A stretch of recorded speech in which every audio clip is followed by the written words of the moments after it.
welcome back to the Grenke Freestyle Open that we have been covering since last night. I'm your host Soumya, and soon we'll be joining my esteemed co-host and winner of the Münsterland Open, along with several other open tournaments, Grandmaster Harshit Raja. We have Magnus here. The position has not been set up on the board, so we are waiting for the position to be set up.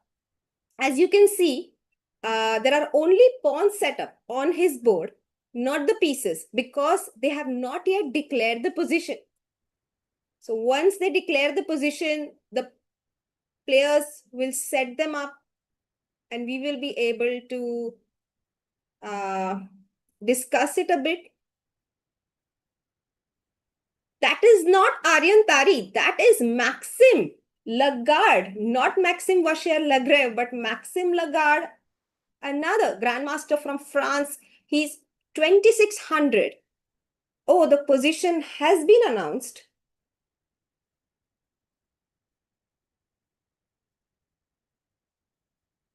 The position has been announced, so they are setting it up.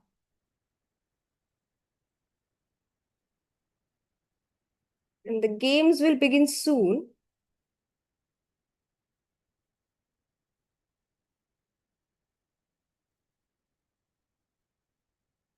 I see that the king is on g1 and the rook is on h1. Already quite unusual. For all of you who are watching freestyle chess for the first time, let me explain to you how it works. So basically, all the pawns will be at the same place as they are in standard chess, but freestyle chess is basically chess 960. There are 960 variations of the major and minor pieces that we can mix and match on the first rank. And their places keep getting exchanged in each setup. One of them is the setup of the standard chess that we usually play. The other 959 are the unusual setups.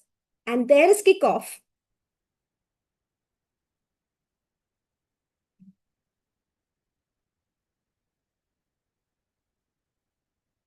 Yes, we have some amazing pairings, by the way, for this round, which we will soon look at. So right now there is kickoff. Oh, not yet. Magnus is thinking because after all, none of the players get time to prepare. It's an absolutely new position that we get. And we have the boards on the screen. So let's go. Let's get the board as well on the screen, Producer G. Because we have it in front of us, the king is on G1.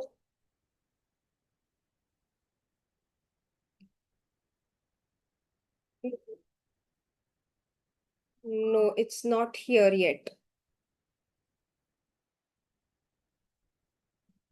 Okay. We will be getting the board up very soon. Meanwhile, Magnus thinking because freestyle में openings अब तक develop नहीं हुई है. So all the players are on their own. They get the position just before the game begins, like you saw on the screen. And they have to now decide where to place their pieces. Natesh 87 has become a backer of Indian chess. Welcome, Natesh.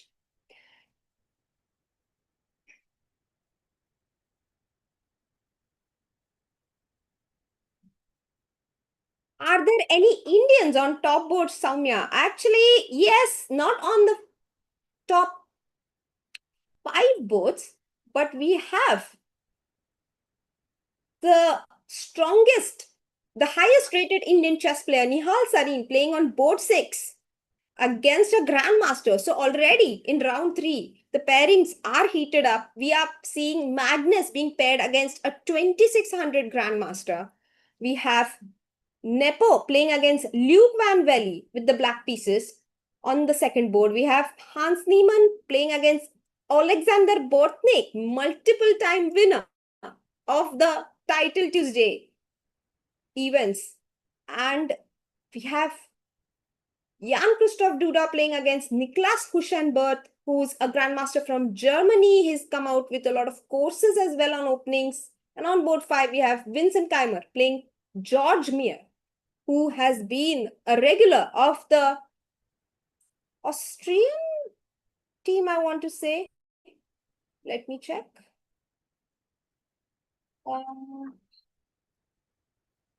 He probably changed his federation recently. But yeah, lots of amazing lineups here. Can we get the board on the screen, producer G?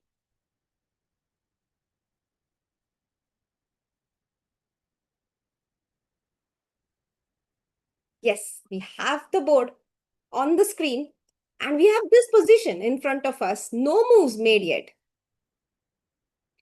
Oh, we have Nepo's camp. So let's go and see what is Nepo doing. Nepo is playing black against Van Valley Luke, who is...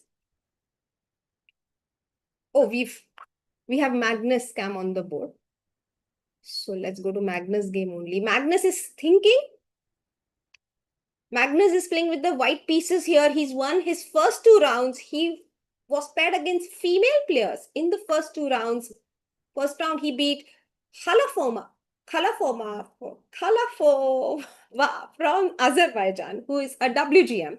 And in the morning, he won against Nurman Alua, who impressed us all with her fighting spirit against Magnus. And right now, he's playing against a 2600 formidable Grandmaster Maxim Lagarde. Let's see what are White's options here. So White's bishops are on D1 and C1. C1 पे तो usually bishop रहता है. So C1 bishop की दिक्कत नहीं है. Maybe we want to go E4 on the first move and bring our bishop out and also the queen out, as Harshit always likes to point out. E4 definitely a useful move. We can also make room for our rook next. D4 is also a move that comes to my mind. On the other hand, the knight on A1, quite dim on the rim. We want to bring it out. Knight B3 could be a move. The other way could be to play B3, bishop B2, and fianchetto this bishop and bring this knight out via C2.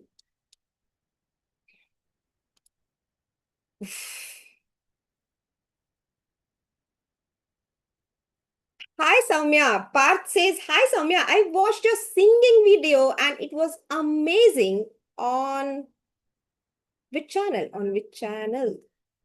On your channel. Ah, my channel. Okay, I don't remember, but probably it was from a few years ago. Thank you, Parth.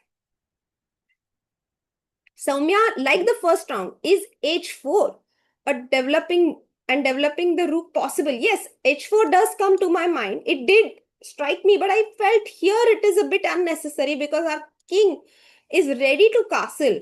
You know, as long as we move our queen away from F1, we can castle immediately. So bringing the pawn to H4 does not make much sense to me here. I would rather develop I would rather bring my pawn to the center, control the center, and make room for my bishop and queen to get out, or try to develop this bishop or this knight on A1. Those are my main concerns in the position as white here. Where is handsome Harshit Bhai, says James Both. I will definitely read out your message to him once he arrives, but he will be joining soon. And Aditya Thakur says, hi Soumya, big fan. Hello Aditya, thank you for joining in.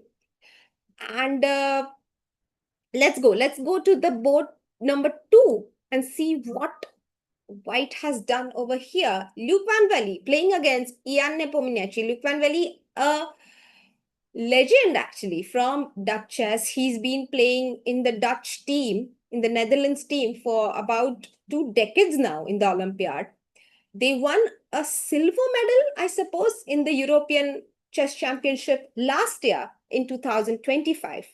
While we were playing Hooghofen Open, a tournament organized by his like a lot of people made that tournament possible, but Luke Van Valley was in fact one of the organizers of the event as well. And I remember I was writing to him about my accommodation, and then I saw that he's playing in the European Chess Championship. So I thought I shouldn't disturb him. But he actually replied, and it was very sweet of him. He is also the coach of the Triveni Continental Kings at GCL, and he works as a coach for many strong players. He has chosen d4 against Ian Nepomniachtchi. तो bishop जल्दी बाहर आ जाएगा. Next move अगर white को chance मिले तो हम dance करेंगे with e4 as well and control the center. So definitely black will respond either with e5. I like e5 to be honest. Let's see if e5 is a good move. Not a great move, but not a bad move. Oh, you know, this idea was shown to me by Harshit in yesterday's stream, that when black plays e5, one of the moves that white has is d5 over here. Not sure if it's a good move. It is not. But this is a good possibility in freestyle chess to not capture the pawn, but to push our own pawn ahead and gain some space. Over here, apparently pawn takes pawn is the best way to play. And yeah, this would be a game. Let's see. I would definitely also look at a move like d5 here, just imitating white and going for something solid. Let's look at what Hans Niemann is doing. Hans playing black. Hans is playing black. Oh, that's interesting. Did he play white in the previous round? Yes. He played with the white pieces in the previous round. He had a worse position, I remember, but he managed to win that. He's playing Alexander Bortnik, who I believe lives in the USA.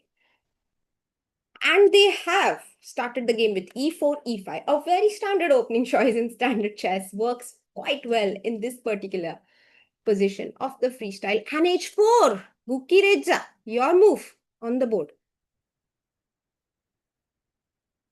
How many days is this tournament? James Bott asks. It is actually a very short event because there are double rounds every day.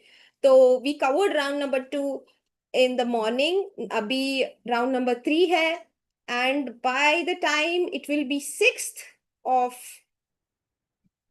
April, all the rounds will be over. So every day there are double rounds and we'll be covering them here. h4 on the board. I'm very curious to see how Bortnik is going to handle this position. Both of them actually live in the US. Hans is representing USA, and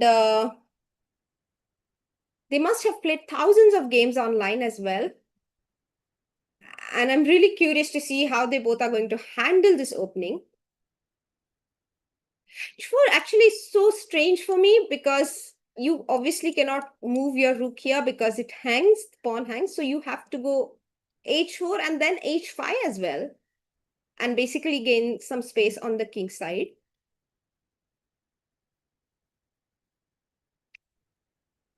And then continue playing. Maybe you play, like maybe you bring your knight to b3, pawn to c3, pawn to d4. We'll see. I'm very curious to see how this game is going to progress. I want to see what Magnus has played because he has made his first move. He chooses e4 as well. e4, e5, and knight to b3 by Magnus. बहुत solid start है. Parth asks me, will you be playing for Indian team in Olympiad later this year? No, my rating is quite low right now. I don't think I will be a part of the team this year. The Indian team this year, first 3 players, if all of them agree to play, first 4 players, if all of them agree to play, are very clear. It's Hampi, Harika, Tanya, no, Hampi, Harika, Divya, and Vaishali. Yeah, Hampi, Harika, Tanya, and Vaishali. They are definitely in top four. The fifth one will be decided as per rating average, most probably. So there are a lot of players in contention. There is Tanya, there is Vantika, there is Savita Shri. Somebody might gain rating quickly in the next 3-4 months. We don't know. So the fifth board, it's not clear to me who's it going to be, and they'll announce it at some point. But thank you for asking me. Knight b3 on the board. And maybe white can play d4 next. Hello. What's up? What's up? What's up? काय केलंस मग break मध्ये हर्षित? I went to eat, and then Sagar called me on Sagar video called me with Amruta. And then he said to everyone on stream to message me. So I got completely like everyone started messaging me on Instagram. Yeah, so I was trying to reply. Oh, that's sweet. Very cute. So you got 3,000 messages. A lot of them. Oh. But how is it going? So Magnus is playing Maxime Lagarde. Okay. Mm-hmm. And we have some really juicy pairings. We have Bortnik versus Hans Niemann on board 3. Mm-hmm. And I have to tell you, Soumya, that they played recently in Chess 960 variant in a tournament in Honduras. And actually, it was Bortnik who had defeated Hans Niemann. Where is Honduras? Please explain. It's in South America. You seem to know a lot about South American countries. Yes, I actually was following this event, Soumya, and Knight b6. What do you yes, think? Central America, my bad. Central America and South America are very different. Where is it? I think it's in Central America. Okay.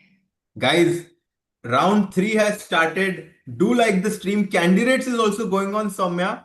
And we also have some exciting matchups here. H4, played by Bortnik.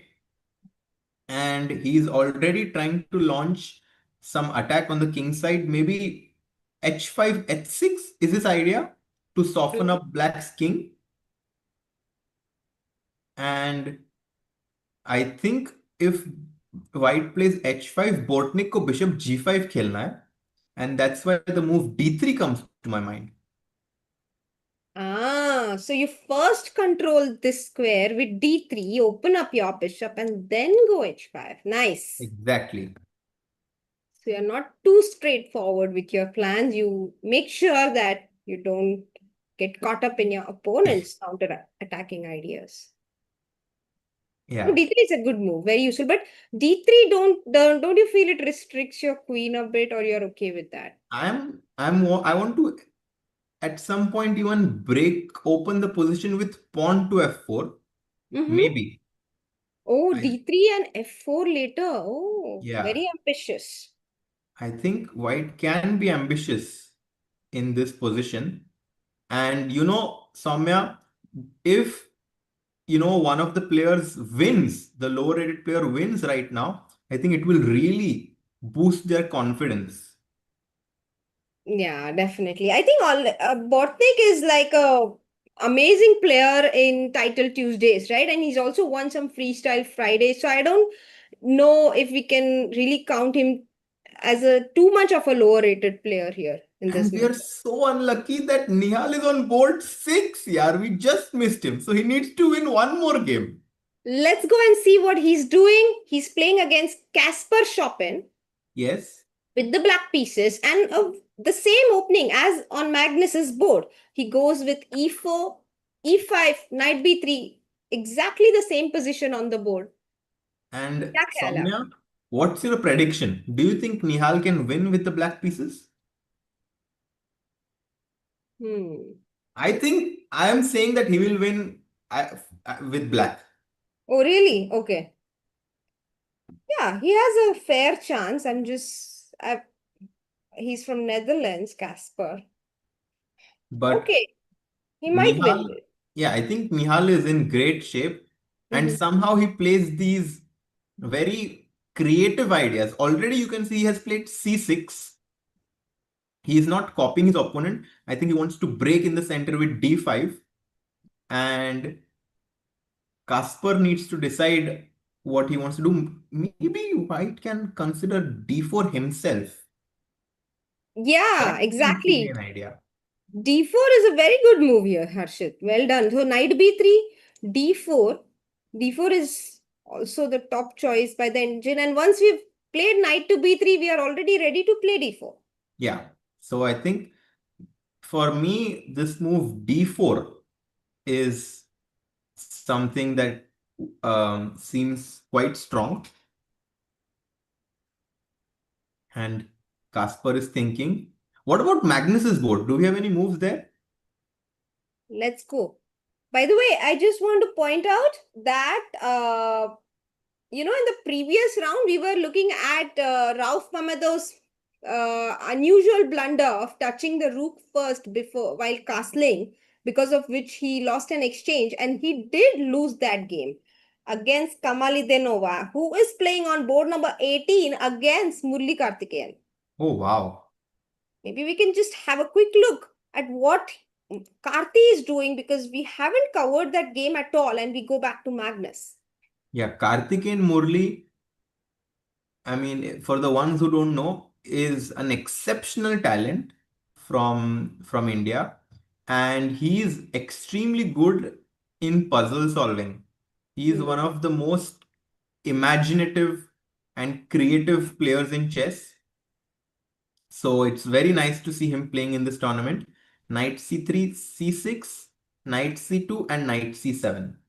And Karthi, I like to call him Karthi, is trying to go for this d5 break now in the center. So White needs to stop it, right? White cannot allow the d5 break. Will she play e4? And Then, if he plays e4, doesn't it remind you of Magnus's game? yes, with e4, and both the girls are Kazaki.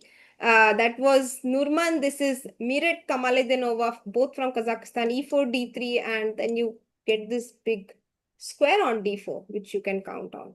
Yeah, so I think we'll Oh, come she back to this goes game. d4, Oh, she Harshit. plays d4. Okay, okay. Hmm? Uh-huh. She goes d4. And I think this is a very nice idea by Merueth, because she wants black to take on d4, and then she wants to go e4, because then she has control of the d4 square, which means that she will get the Maroczy setup. And we already know that freestyle over normal chess. So if you get that nice bind in the center, it's Hmm. quite advantageous. Absolutely. So this is a very good setup taken by Kamali Donova, and we'll see what will Black do against it. Let's go to Magnus game, Harshit.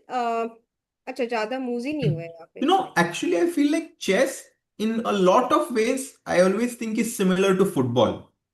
Mm-hmm. And I'll tell you why. Mm-hmm. Because if you think about it, in football, if you have good control of the center, right? Like if you are passing well in the center, then it becomes easy to create opportunities on the flank, right? You keep the ball in the center, and at some point, someone will make a run, and you give a pass there, and boom, suddenly you create chances. The pieces are like players, right? You need Mm-hmm. to keep playing with your pieces and keep improving them, put them on better positions, because that's when, and the king is like the goalpost. So you need to Mm. somehow like get all of your pieces closer to the opponent's king and try to score a goal. That's nice. So you get all of your pieces in and try to checkmate your opponent. Nice. That's Bam. a very good way to explain it for players who may be more familiar with football rather than chess. Yeah. And Harshit, you used to love playing football. Whatever happened to that? I still love playing football. I Huh. think To be honest, like if it only comes to like just playing, I think I might even like playing football more than chess. I really love playing football. But you haven't played it in a long time, or have you? No, actually, when I was playing the tournament in Houston recently, during the like there were 2 rounds a day. So during the break, I used to play football with the kids there. Oh, that's sweet. Yes. Oh, that's good then. You are finding your opportunities to pursue your first love. Maxime has not made a move yet. Is there any Yeah. interesting position that we Yeah. can So let's follow? go to Nodirbek's game because a lot of moves have been played on his board. He And opened Nodirbek is in preparation, Soumya. Nodirbek Abdusattorov playing against Movsesian, again a regular of the Armenian national team. He's won several Olympic medals for Armenia as a part of the team. D4, D6, E4, E5, Knight B3. So White simply got a very good center control. I think this initial starting position might be slightly in White's favor if that's the case, because in most of the games we've been seeing so far, White is Mhm. getting a hold in the center quite early. But it's important that you start with one d4 for that, right? And Soumya, how easy is it now that you've seen 2 rounds of freestyle for you to kind of, you know, come together to the conclusion that the move pawn to d4 is by far the best move? Is it easy? No, I actually thought it's E4, but only Mhm. after I see that E4, E5. But honestly, tell me what's the difference, Harshit? E4, E5. I play Knight B3 here. Yeah. Why why is it worse than starting with D4? Because I am threatening to play D4 here. Maybe e4, black can consider playing c5. Is that an option? And then to go knight c6. But yeah, I mean, I think e4, d4, both moves. In And general, I think I agree that it's easier to play with white. yeah, we are simply getting a break in the center, but it's similar to Sicilian, just that our pieces are all at different places compared to the Sicilian. But Yeah. this is So, exactly what happens. and then after d6, e4, e5, look at Abdusattorov. He's blitzing out his moves.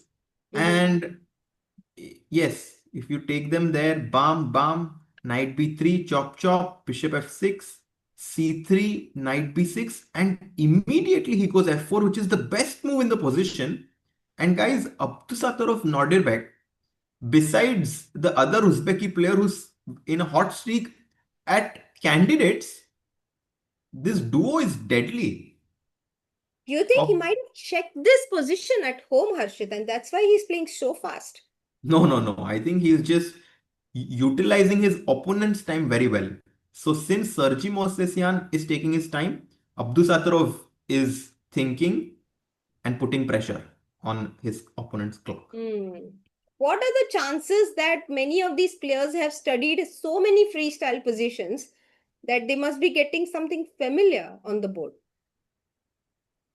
It's 960 positions. It's not easy to remember the ideas from so many positions. By the way, Arpit, you should definitely come to the playing hall if you can. It's just such an incredible feeling, guys, to come inside the playing hall and see 3,000 chess players playing simultaneously. I mean, when do you get to say that you did not go to a chess event but a chess festival? Hmm. It's a very nice way to put it. They are, in fact, calling it the Grenke Chess Festival and not Grenke Chess Open here. F4 was followed with bishop to d4, pawn takes, and d5.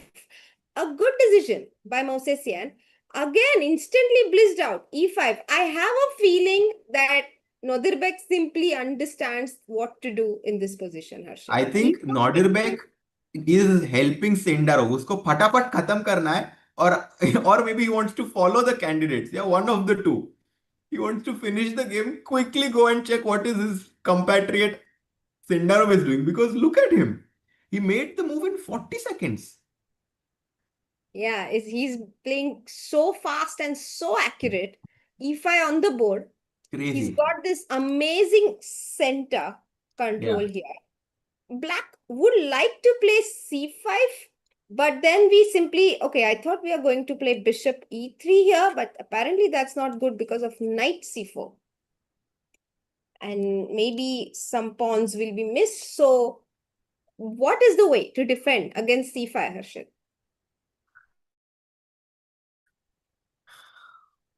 I feel like white can go knight c3, and then if cd4, I can go knight b5. It's actually a good way. And for queen c5, what are we doing? We don't care Knight about. d6. Yeah, because I'm not afraid of it, because the thing is, Soumya, you don't have a dark squared bishop. If you Hmm. had a bishop, I would have been scared. But since black is missing the bishop, I'm quite comfortable to open my diagonal. It's a very good point. So eventually we will win this pawn. We need not win this pawn immediately. We can instead make more useful moves like knight to d6, and after maybe rook f8. We could even take on c8, right? And then Yeah, and continue white playing just normal. is doing well. And I think Abdusattorov is already having a huge advantage in his game. Do you want to quickly go and check if there are any moves on Magnus's board? हाँ चलो जाके देखते हैं एक move हुआ है knight b3 d6 and it's Magnus turn to play. Yeah, it's Magnus's move. And it's time for both players to be creative right now, because you can make this, like, typical move pawn to d4. But I have a feeling that Magnus is wanting to go for something a bit more unusual. You know, Um, look at what Duda and Hushenbeth have managed to create in their game. let's check. I'll just bring that up. They are playing on the fourth board. And look at this wonderful center. Neither of them backing down. So they opened the game with e4, e5. c3 was opted by Hushenbeth. Black Uh-huh. played knight b6. White played d4. And black responded d5. Crazy.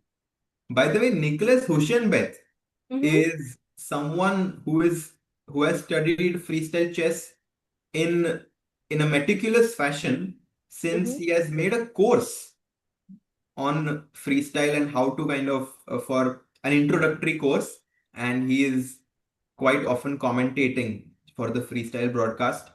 And this time, Jan Krzysztof Duda is also playing creative chess. D5, pawn takes E5, and this is the live position on the board.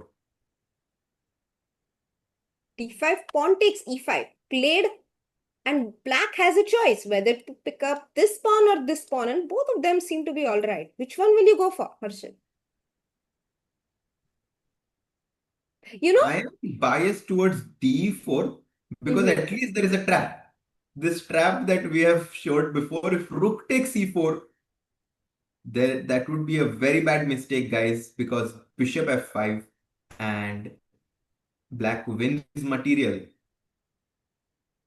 Yeah, the knight on b1, unfortunately, is hanging because of the move c3. So By the way, Soumya, have you been drinking water? Very important. I'll get some after some time. Yes, very So, important to drink water. thank you, Harshit. So d5 on the board, pawn takes e5, and I think, yeah, you want to play d e4, right? I also think rook e5 is decent because f4 is not an issue. Usually it's an issue when we take rook e5, but here the e4 pawn is hanging, so white will have to waste a move with knight d2 in order to play f4. Here Mhm. we can take on e4, and this seems to be all right. Completely equal. Yes. So So yeah. D5 and Yan is kind of weighing both these options. Not yet made a move.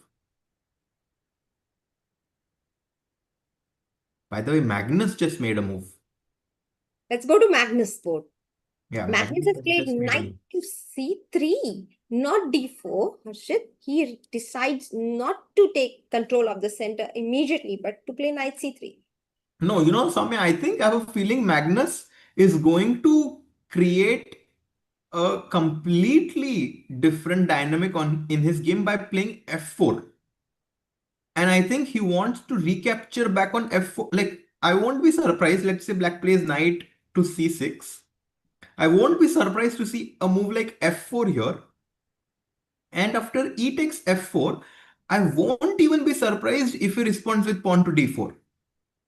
Now d4. So you Yes, get these two pawns in the center, and you exactly. say, okay, you If want to. g5, I might even go g3. It's crazy, Soumya, but maybe I'll do it.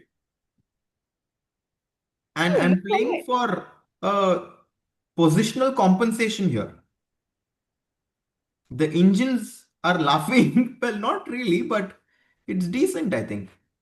Yeah, it's a pretty decent way to play because, okay, let's say the d4 pawn, if we attack it, okay, I'm just making random moves. Okay, here Knight knight d5. d5 is Yeah. also good. So let's make queen g7. But I think we can go knight. Oh, we can't go knight e2 because e4 is hanging. But I some think this is concept like this, basically. Well, maybe not in this exact move order, but the concept of going f4, I Mhm. think, is definitely on the cards, on the table. Yeah, And after definitely. knight c3, Maxim is the one who has gone in the tank. He's thinking.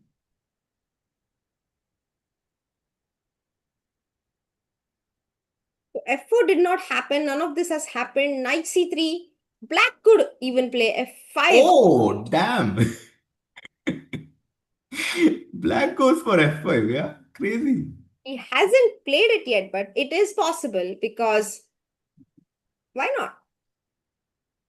Queen Yeah. c4 will be met with bishop e6. The rook is very well placed on e8 to allow a queen c4 check. We don't care about it. And Harshit, a very interesting line here is after f5, one of the most interesting ways to play this position with white is to go for f4 ourselves. Oh my, this is getting really crazy now. So But he goes basically, c6. He it- doesn't go for any of this. Mhm. Maxim played c6, and in some ways it plays against f4. Soumya, because if you play f4 now, the bishop on d8 jumps into b6, and that would be a nasty check to the white king.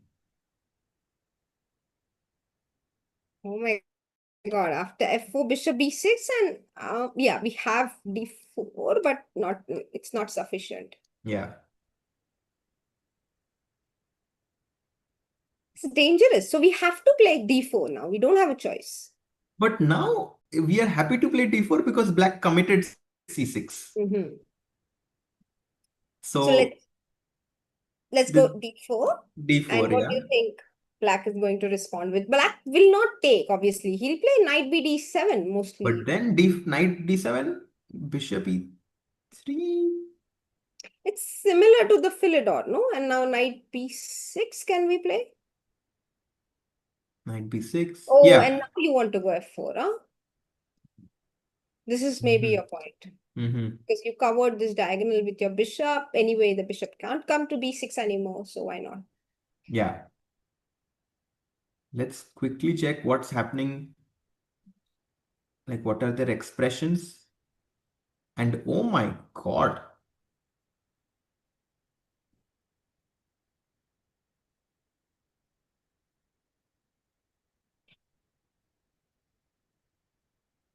Oh, the camera froze, I guess. No, it's working. Magnus seems quite comfortable.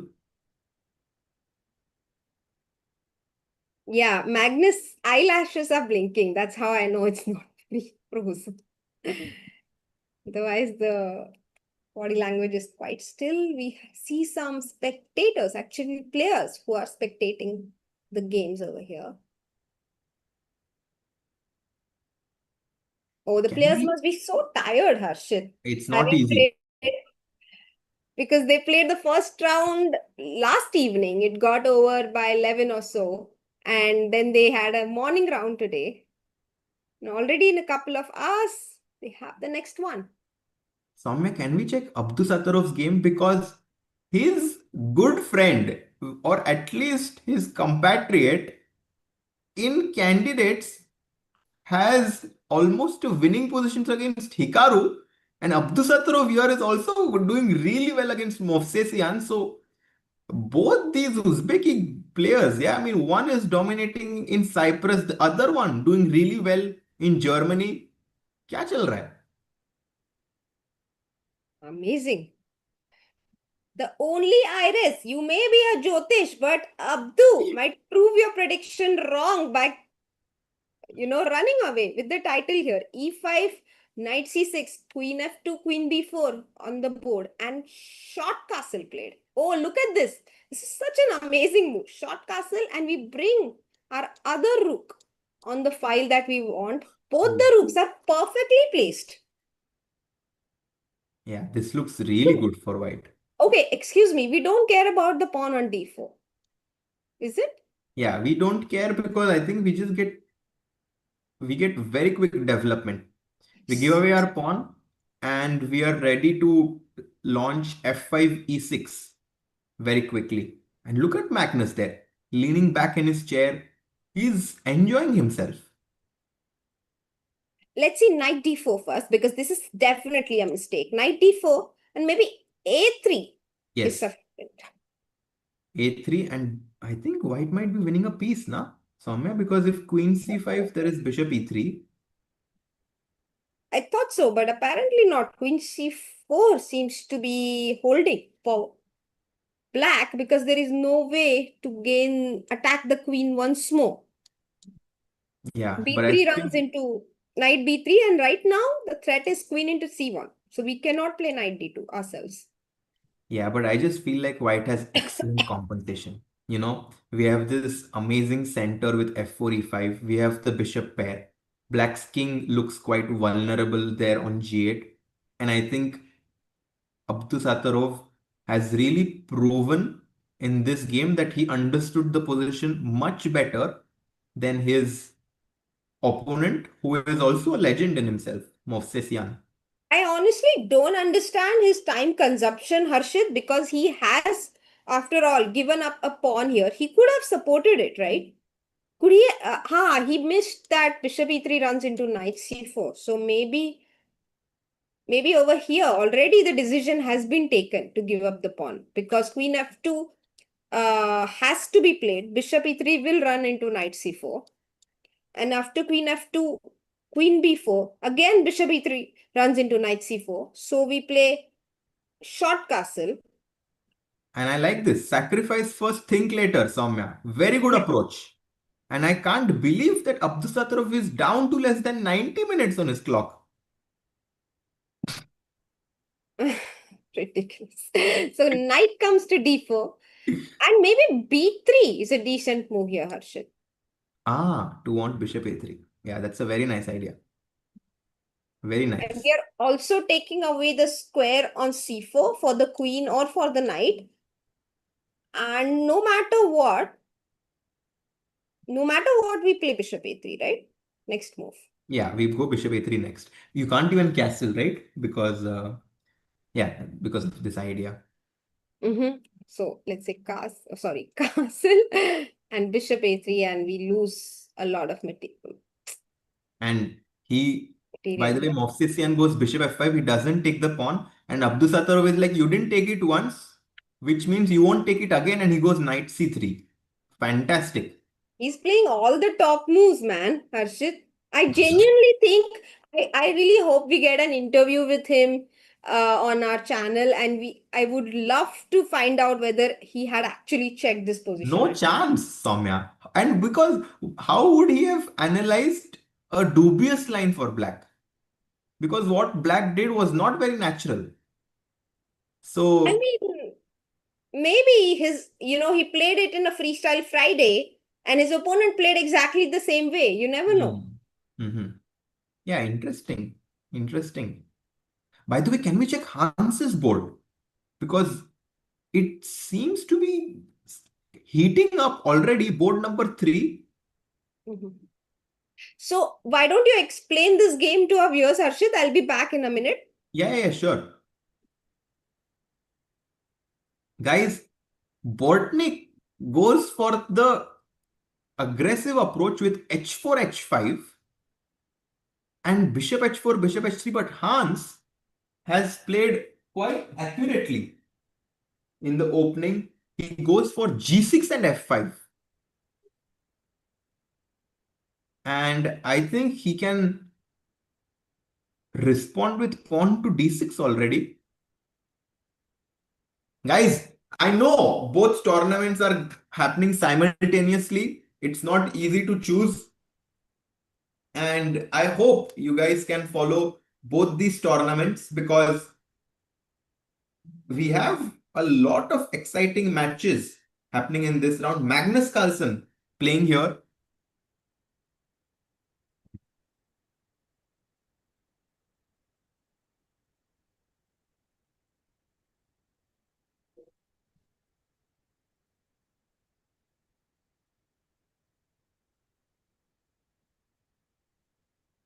And you can see Hans on the screen here. Very focused.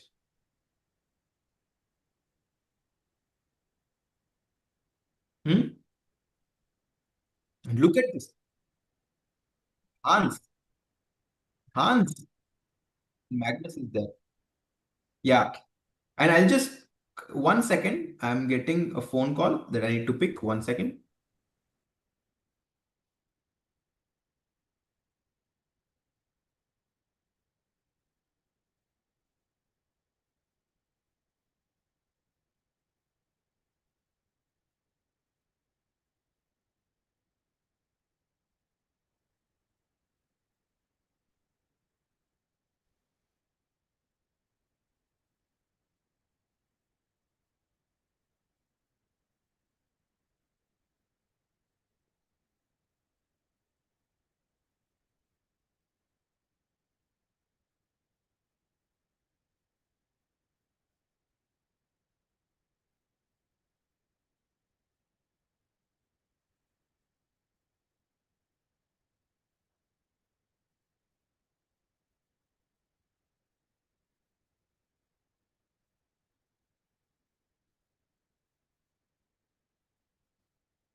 gibst mir wieder ein Zeichen, wenn wir bei der Technik soweit sind.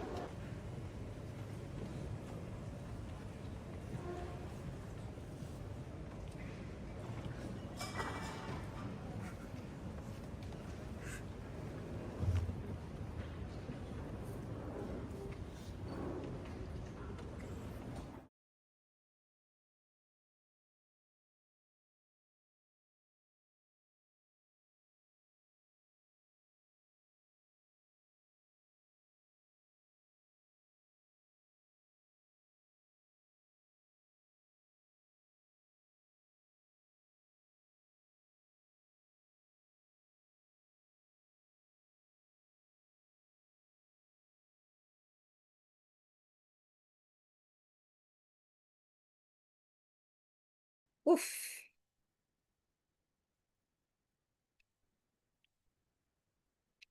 Okay. So let's go. I think Harshit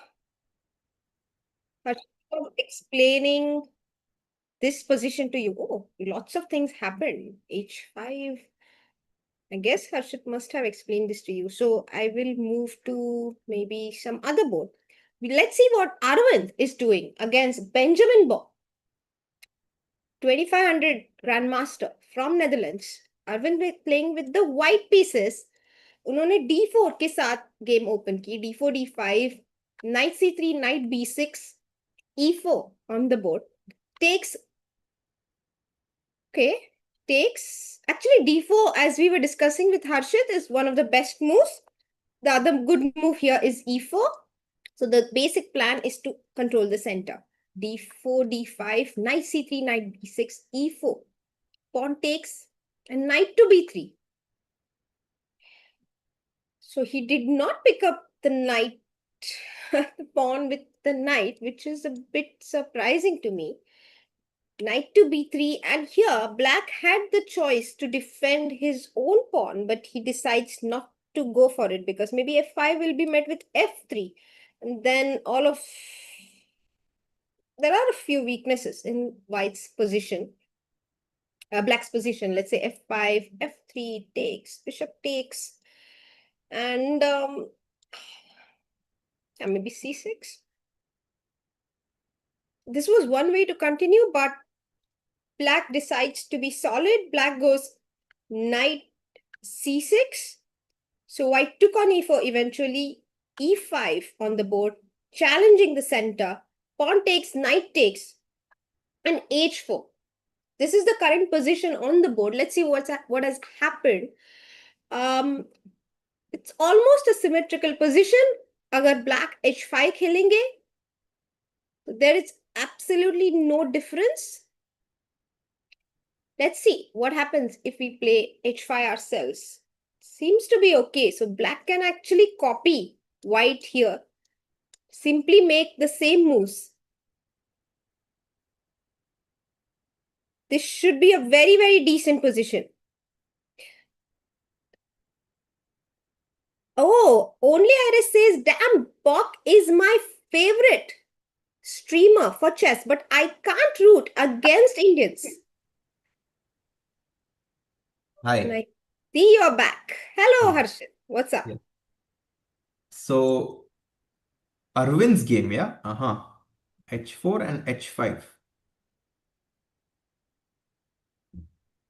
No, I was just looking at h5 myself, but maybe he will play something else. But I thought since he's played almost the same moves as Arvind has, why not h5 as well? Yeah, I think his opponent is quite likely to repeat.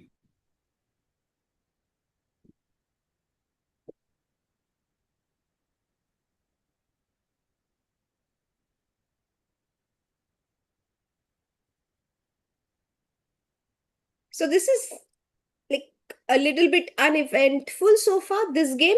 Let's move to maybe another Indian board. We should check how the other players are doing. Harika is playing Avandalia with the white pieces. ये क्या हो गया यहाँ पर Oh, इतने सारे moves? Oh wow, Harika is playing a wonder. Wow. And look at how well Harika has played. ये क्या position है? You think she's played well? I don't know about that. Let's see. She opened the game with e4, c5, D3. d3. So closed Sicilian, you could say, but all the knights on b1 and a1 would laugh at you. Knight c6, pawn to c3, b5, bishop e3, e5, following all the strategies of a typical Sicilian. Queen e2, knight comes to b6, bishop b3 preventing d5 because knight b6 was threatening d5 next. a5 on the board, hoping to kick the bishop back and play d5. Anyway, Harika goes a3 herself, a4, bishop a2, and b4 Harshit. Oh my god. But look at Harika. She Wants to realized back that the black bishop. wants to go b3. So she plays b3 herself and black goes bishop a6. It feels like black's knights did not start on a8 and b8. And oh my god, look what's happened on the chat. There's like happy birthday, happy birthday, happy birthday. I don't know. Suddenly, all of them have got the news that it's your birthday. Oh, how sweet. Thanks a lot, guys. I think Sagar might have influenced this, Sagar and Amruta there, but so sweet, guys. Thanks a lot. Thanks a lot. Oh, So many messages. Wow. Wow. PBI raid, Sadik Devarshi says. Oh, so sweet. Bye, bye. Thank you. Thank you.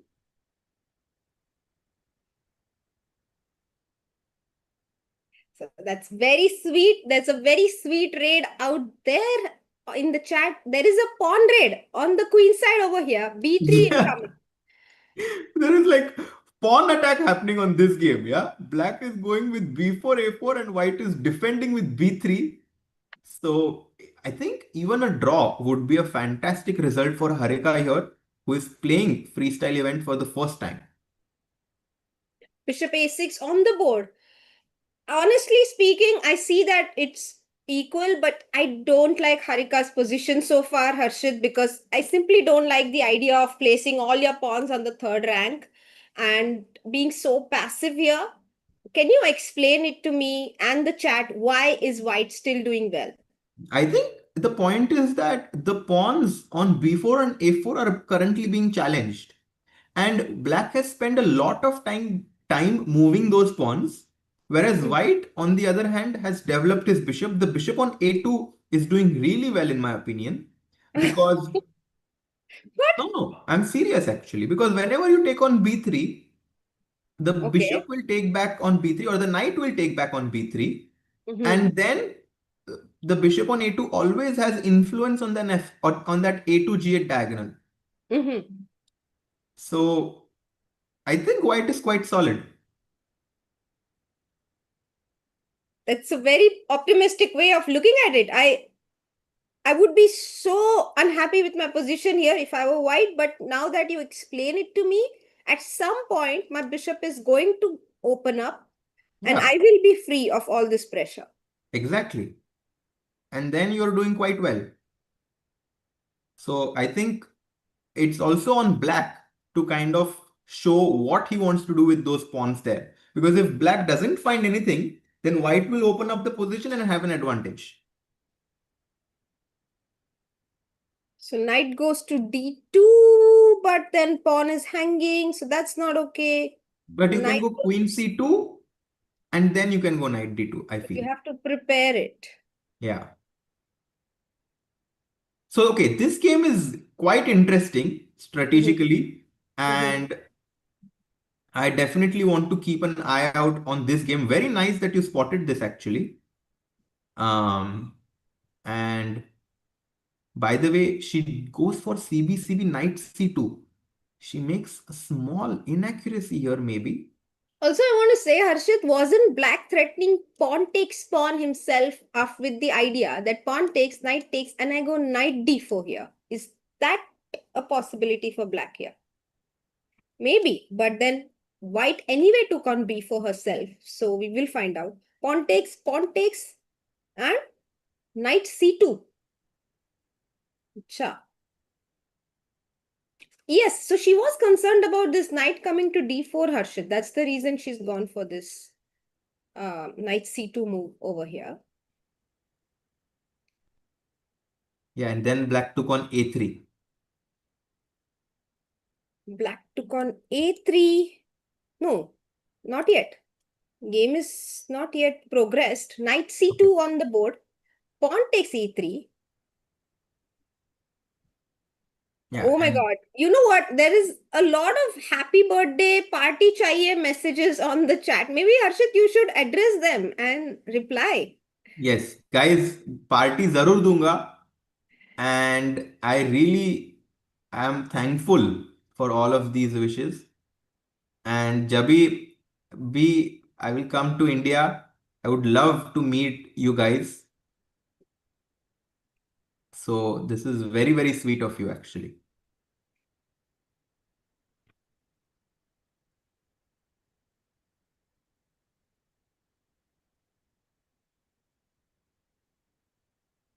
Yeah, so we can actually, let's quickly go to Magnus's board, Soumya. We have Mm-hmm. some moves there. And I have a question for you, Soumya. Mm-hmm. How can white castle long here? Oh my God. First of all, First of all, first please tell question, us what you are eating. Akele, akele. walnut. Wow. That's why Soumya is so smart. Thank you, thank you. But first of all, while making a castle in freestyle chess, it works the same way as standard chess. You have to check whether any of your pieces have already moved from their initial squares, like the king or the rook on the side to which you want to castle. So this rook over here, which is on the right of the king, is your king side rook. And Hmm. the other rook, which is to the left of your king, will be the queen side rook. So no matter where your king is, except when the king is on a1, then what happens? Then the rook which is on the left will be the queen side rook, and the rook which is on the right will be the king side rook. And whenever there are no pieces between the king and the rook, at that time you can castle the same way as in standard chess. And the king will go exactly where it is in standard chess. So if you castle short, let's say you castle with this rook, let's make a move. Yeah. It's Knight black's b6, it's black's turn to move. So knight queen b6, let's say d3. queen d3. And black plays bishop f6. And now we can simply touch the king, place it over the rook, and slide the rook over to f1. We cannot do this in real life because then your king will drop over the rook and everything will fall down. Mm-hmm. But you can castle short and get your rook to f1. This is how you can castle short. And similarly, to place your rook king on the long side, you just need to move away the bishop and the rooks, and the king will go to c1. And that's how you castle long. So you see, when you castle short, the king was on g1 and the rook came to f1. And when you castle long, the king came to c1 and the rook came to d1. So the king and rook are placed exactly where they are in standard chess. This you have to remember. Yeah. Yeah, this is always a question. अगर आप एक दो game खेलोगे ना freestyle में, you will get an idea how it works. So b5 on the board, and a3 and knight b6 was actually played. So good guess there. And it's white's turn to move. And in fact, queen d3 is one of the good moves here. So we made all good moves so far. And Magnus की expressions कैसे है? Okay, very calm. Calm and collected, both the players. By the way, Maxime Lagarde is a French grandmaster. He has played events of this stature before and he doesn't seem very nervous. Yeah, I'm sure. He's an extremely experienced player. Knight b6. I think already all these top guys are going to face 2600s, 2650 players in the next couple of rounds, Harshit. So अभी matchup इतने skewed नहीं होंगे जितने first 2 rounds में थे. And you can already look at this, yeah? Soumya, before, never we saw Magnus's opponents get up from the chair and walk around. And look at Maxim. He's so confident, he gets up from the chair and he's looking at the other boards while Magnus is thinking. Hmm. We have been discussing this, not giving your opponent too much respect just because he's a certain greatest player of all times. You know, you have to believe in yourself. My student actually called me a few minutes back, Soumya, Mm-hmm. because he was playing in a tournament and he was playing in the he's around like he was playing in a higher section than his rating, but that's exactly what I was explaining to him, that you need to play against these players, higher rated players, just how you would play with lower rated players. You need to play to win against them because even they make mistakes. And I like Maxim's approach here. He seems quite comfortable in his shoes. Yes, his shoes definitely are comfortable. He's come back though. He's done He's with back. his walk. He's back. And he's focusing now again. And sometimes, Soumya, having this break, like even when you're playing, sometimes when you focus too much in one position, sometimes your thoughts can kind of run in a loop. And you might not be able to consider a candidate move outside of the ones that you have already considered. Yeah, this is a very typical problem. And how do And we face it? And that's why when you get up, when you walk, when you kind of release that tension, come back on the board with a fresh mindset, that's when the probability of you looking at those new candidate moves increase. That's a very good perspective. Also, you know, in chess, unlike other physical sports, there are not many avenues for us to release the tension. So, walking, taking a break, looking at other people's games, playing with our pieces, these are the only few things that a chess player can do in order to relax the nervous energy within themselves. Yeah. Do you get up often during your I game? I am always walking. I'm always never sitting down on the board, Soumya, because I somehow calculate better when I'm walking. And also I feel like I don't know, I'm someone who doesn't really like to sit on the board when it's not my move. And I But think you that's still why I'm not a professional player. No, but you were, I mean, you play a lot of tournaments, and even earlier you were the same, right? Or earlier you used to sit on the board. No, somehow I never like to sit on the board. Very interesting. Yeah, a lot of there's like different types of chess players, right? Like some of them will keep moving around, and some of them will never get up from the board. Some of them don't even have water. I don't understand. Like, how are Yes. you sustaining yourself for 6 hours? Yes. The only iris says Nepo has a cool tattoo on his arm. Speaking of Nepo, maybe we can go to his board and see what's happening there. Luke Van Velde playing against Nepomniachtchi. We covered this game a bit. So, yeah, he also got to challenge white in the center with e5, pawn takes, knight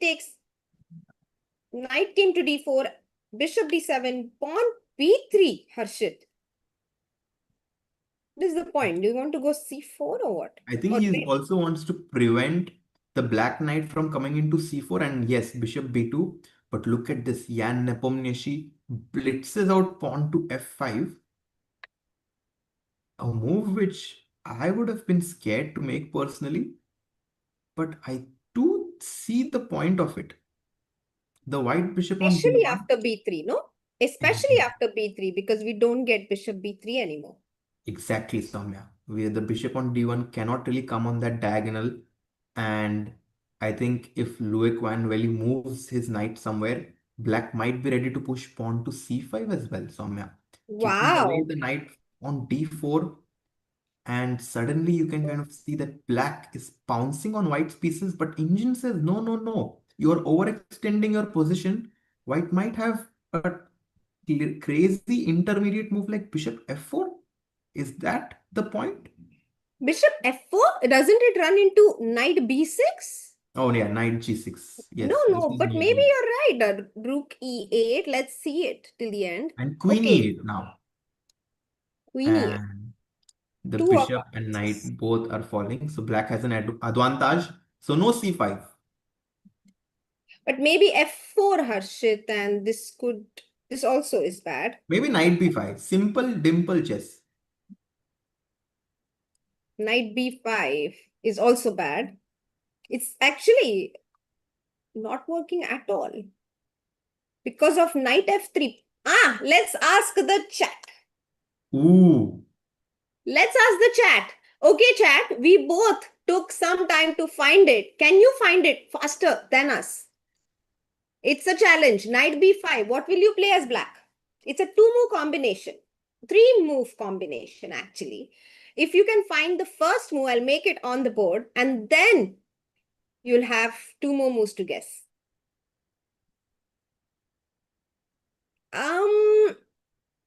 No, you have to start with something else. It's the right idea, but start with something else. That's better. Yes, bishop takes only iris. That's right. Bishop takes knight. Of course, I'll take back with the queen. And then what will you do with black? What a nice question, Soumya. Fantastic. Arhan Agarwal and only Iris have found it. Knight to Chitresh f3 check. and Nachu Manikam as well. Knight f3. A check. Boom. It's not exactly a blunder of the knight because we cleared the path for our rook to come to e1 and we win the game. Yes, black is winning. So f5, and I think okay, we need to understand why c5 is bad as well, because otherwise we won't complete this line. And it's Maybe just knight this simple move. f3. Knight takes f5. Oh my Knight God. f5. Are you serious? Oh, And because in some variations, the rook on e8 might hang. what an incredible idea. So bishop f5 takes, and then there is f4 at the end of the variation, which leaves white with a bishop pair advantage. Or maybe direct f4. Yeah, or direct f4. Nice. And we Nice, nice, actually nice. simply won a pawn. Yeah, so f5, and I'm surprised Loic hasn't made his move yet, because the time disparity between these players is almost 45 minutes now. No, sorry, 30 minutes.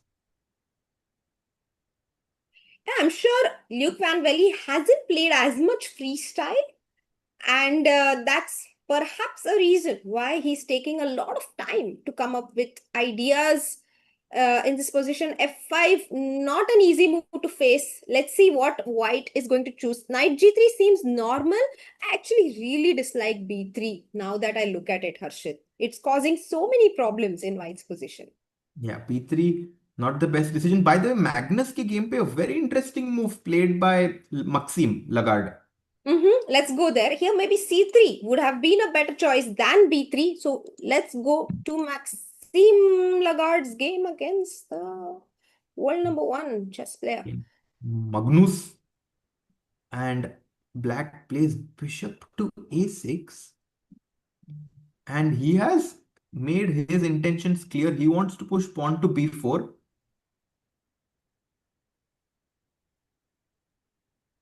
And I think it's time to slide the queen to g3 now.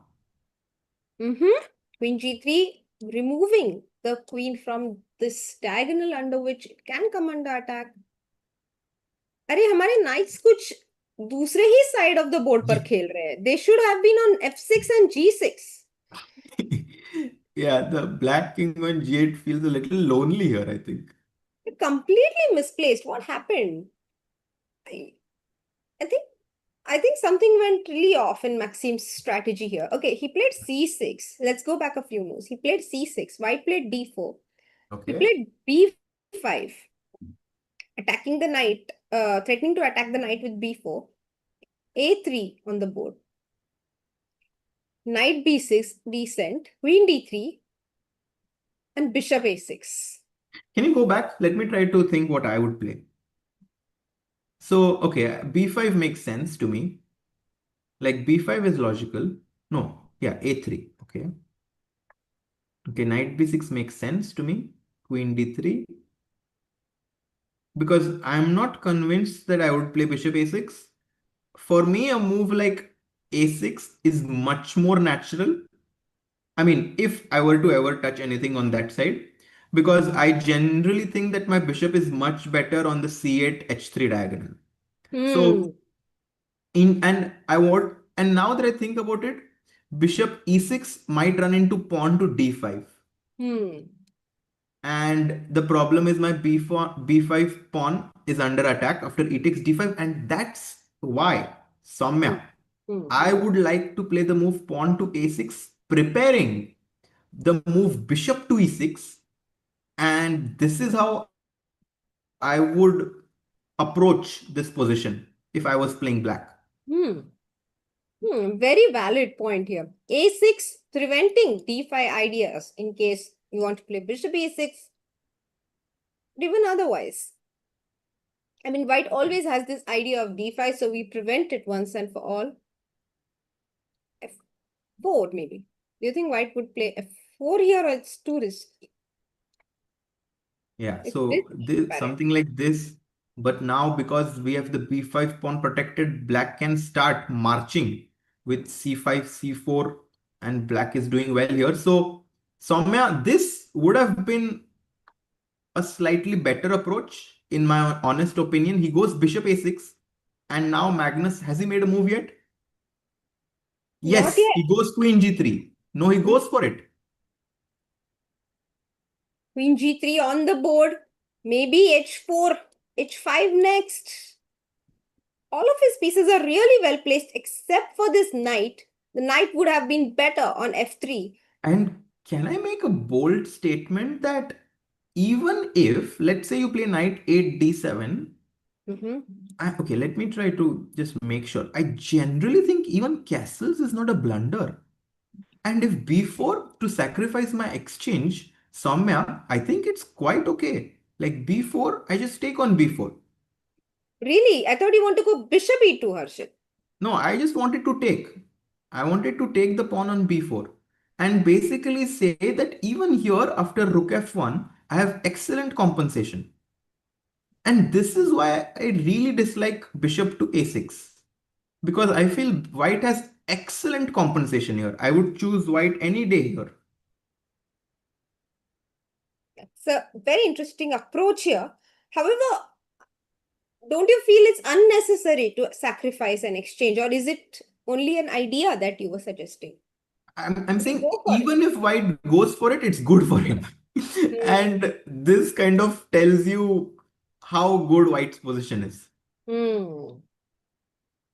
Yeah, bishop on a6 is completely misplaced. So is the knight on b6, but this is a problem of the starting position. The knight was on a8, so it had to come to b6. Eventually, you want to bring at least one knight to f6, so maybe you bring the b8 knight. That's why we are looking at knight 8 d7 followed by knight f6. Yeah. So queen g3 played, and the last few moves by Maxim tells me that Magnus is going to have a relatively comfortable game. Apparently, yeah, you also mentioned this, Harshit, that Sindarov is completely winning Completely against winning. Sindarov. Man, Sindarov is on a roll. Who will stop Sindarov? He's winning with black. Wow, amazing. Yeah, lots of thoughts here, but let's stick to the games which are in front of us here. I want to see what the other Indian players are doing. Luke Mendonça is playing Christopher No, a grandmaster from Germany. Okay. And he's got some control over the center, but it's black's turn to move. Maybe we can chop off the pawn. Rook e5. It's possible, no? Or bishop f5 first. Let's develop the bishop. Rook moves wherever and rook e5. Oh, this is a nice idea. Harshit. Queen b5 maybe. Mm-hmm. Mm-hmm. Oh, so we have to be careful here actually with black. So after bishop d2, in the live position, can he take on e5 immediately, Soumya? Because then my b7 pawn is protected. So you want to take rook e5 or knight e5? Which one? I want to take with the rook because I feel knight e5 might allow something like queen e1 and I think it would be unpleasant to allow the spin. Well spotted there. The Yeah. rook on e8 is Yeah. not well protected enough. Exactly. Exactly. So rook e5 could be played. Rook Yeah. takes, knight takes, and that's fine for us. And this is quite equal, I think. I think this is quite equal.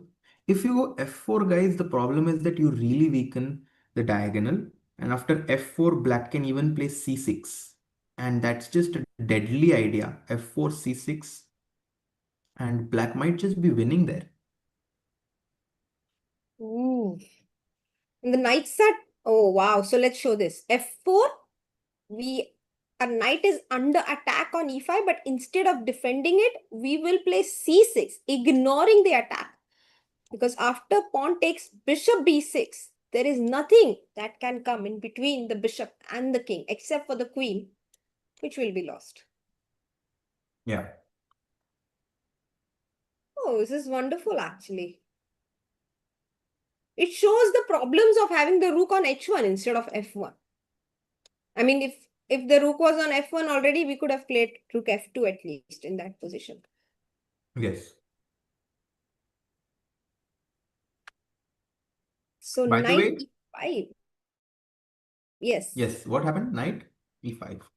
Knight e5. No, this is all our analysis. He hasn't made a move yet, Okay. Christopher. So I So think this game is sort of equal. It's sort of equal. Very much equal. Are there any moves on Hans's board, Soumya? Because Hans versus Bortnik is very exciting.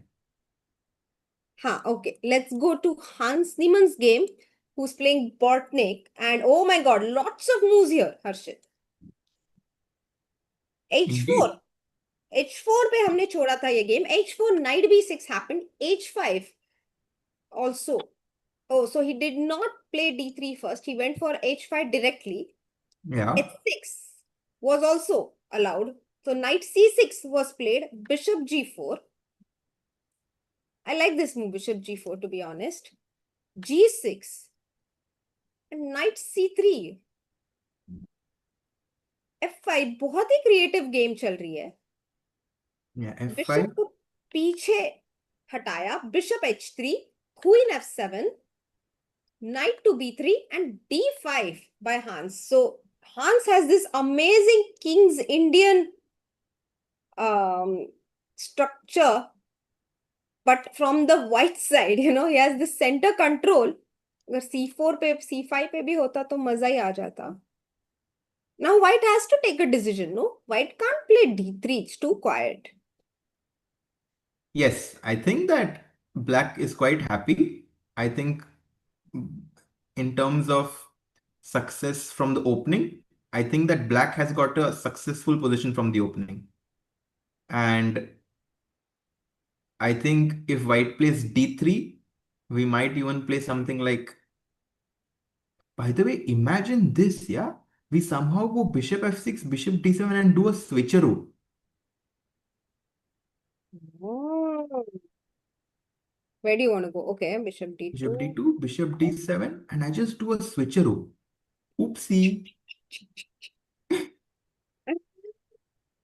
And suddenly, black's position looks overwhelming. Yeah, and what is the bishop doing on h3 even now? It wasn't doing anything earlier either, but yeah, bishop is completely misplaced. I said I liked the move bishop g4, but it only looks good. It's not really a good move, I suppose. Yeah. And it kind of like, the white bishop on h3 here. And in Magnus's game, Maxim's bishop on a6. I think they are both kind of in a similar state where I mean, it kind of feels like they're putting pressure, but I don't think it's enough to justify it being placed Staring there. into an abyss of nothingness. Yeah. No targets, no future. Bishop on h3, terribly placed. Maybe someday it will receive new hope. Reroute itself. Yeah. But that day is too far away. d5 on the board. t3 has not been played yet. Bortnik taking his time. Let's go to another interesting board. Maybe we see Vincent's game because we haven't covered it at all. Wow. Vincent playing George Meyer, who now Yeah. plays for Uruguay. He used to play for Germany or Austria. I'm not sure. One of the two countries. No, if George Meyer used to play for Germany, Soumya. Yeah, Germany, right? Yes. And now he switched to Uruguay. And but he's a very strong grandmaster. He has a rating of 2600. But Let's see. Vincent seems to be Rook controlling. h3 अच्छी manure आ गई उन Vincent की तरफ से h4 खेला उन्होंने just like Bortnik, but he did not push the pawn ahead to h5 because maybe black prevented it and goes rook h3. Actually, black didn't prevent it. Let's look at the opening moves because only 8 moves have been made. e4, Yeah. e5, knight b3, and black played c5, Harshit, not allowing d4. Yeah. White went D3, D6, white goes for F4. He's going for the connect 4, and after knight C6, he got it. He got this connect 4 from C2 to F5. Black goes B5, trying to get his own sort of connected pawns there. Knight C3, and also George Meyer puts his bishop on A6. I'm not sure why the 2600 players, I guess they kind of want to break the position up with C4 but here Vincent plays this creative move pawn to H4 after bishop A6. But also, Harshit, this is a slightly different position because after f5, your Acha, bishop हाँ. prospects are a bit blocked on this diagonal. So maybe that's why he goes to a6. H4, knight B6, rook H3, and H5 played. This is the live position. Rook h3, very creative, and h5.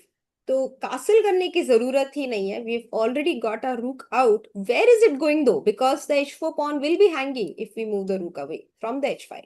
Knight d2, knight f3, and then rook g3. Is that in the air, Harshit? Oh, you know what could happen?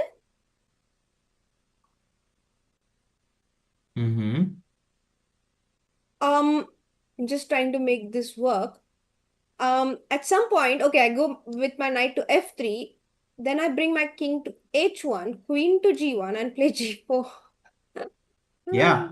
Also, I feel like we can go knight f3, queen f2, rook g1 somehow, and then go g4.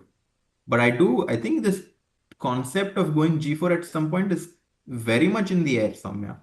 Very much possible. And whenever black reroutes his knight, wanting to bring it to f6, we go knight d5.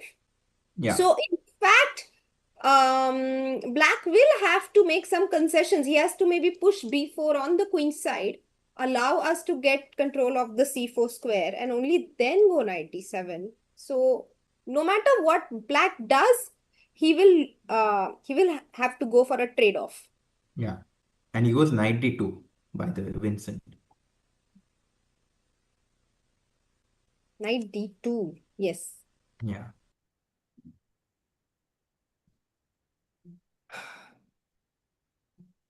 Why is this so much worse, Harshit? Like, I see that it's almost a +8 advantage for white, plus 0.8. But let's say b4, knight e2. Oh, Because I like this camera especially, view. Look yeah. at this. So let me see. Very nice view. Oh, they changed it now. But you could see his expressions through the pieces, which was nice. So knight e2 and c4, let's say. Why is it so bad for black? I think because white can just stop everything with b3 and black has committed h5. So we can always break with g4. Mm-hmm. But will you play b3 here or will you simply ignore it? Because you can even ignore it. There is no threat. d3 is very well protected by the rook on h3. c3 is not really a threat. Yeah, so knight d2, and I feel like basically we are attacking the black king and black is trying to create counterplay on the queen side, but it's not really attacking our king. And since we have our pieces to like attacking towards the black king, I think that's why Vincent is having such a big advantage here. So knight d2, and Vincent is in a very good position to be on full points And after round 3. Black has played knight d4, knight e2, Harshit. And maybe get some respite by exchanging a couple of pieces here, going d5. This could be the way for black to play Yeah, this. but again, he needs to spend at least one move to move the bishop away from a6, which will be in white's favor. So that's the situation there. What about Harika? Because we thought that she has a very interesting position against Evander Liang. And I'm Let's go to curious. Harika. So many exchanges. What happened here? Yeah. So she basically got rid of all the tension there, which is somewhat what I was expecting. Takes, knight b4. Offering exchanges, Harika takes, queen takes, and maybe bishop c1 back to chop off the pawn on a3.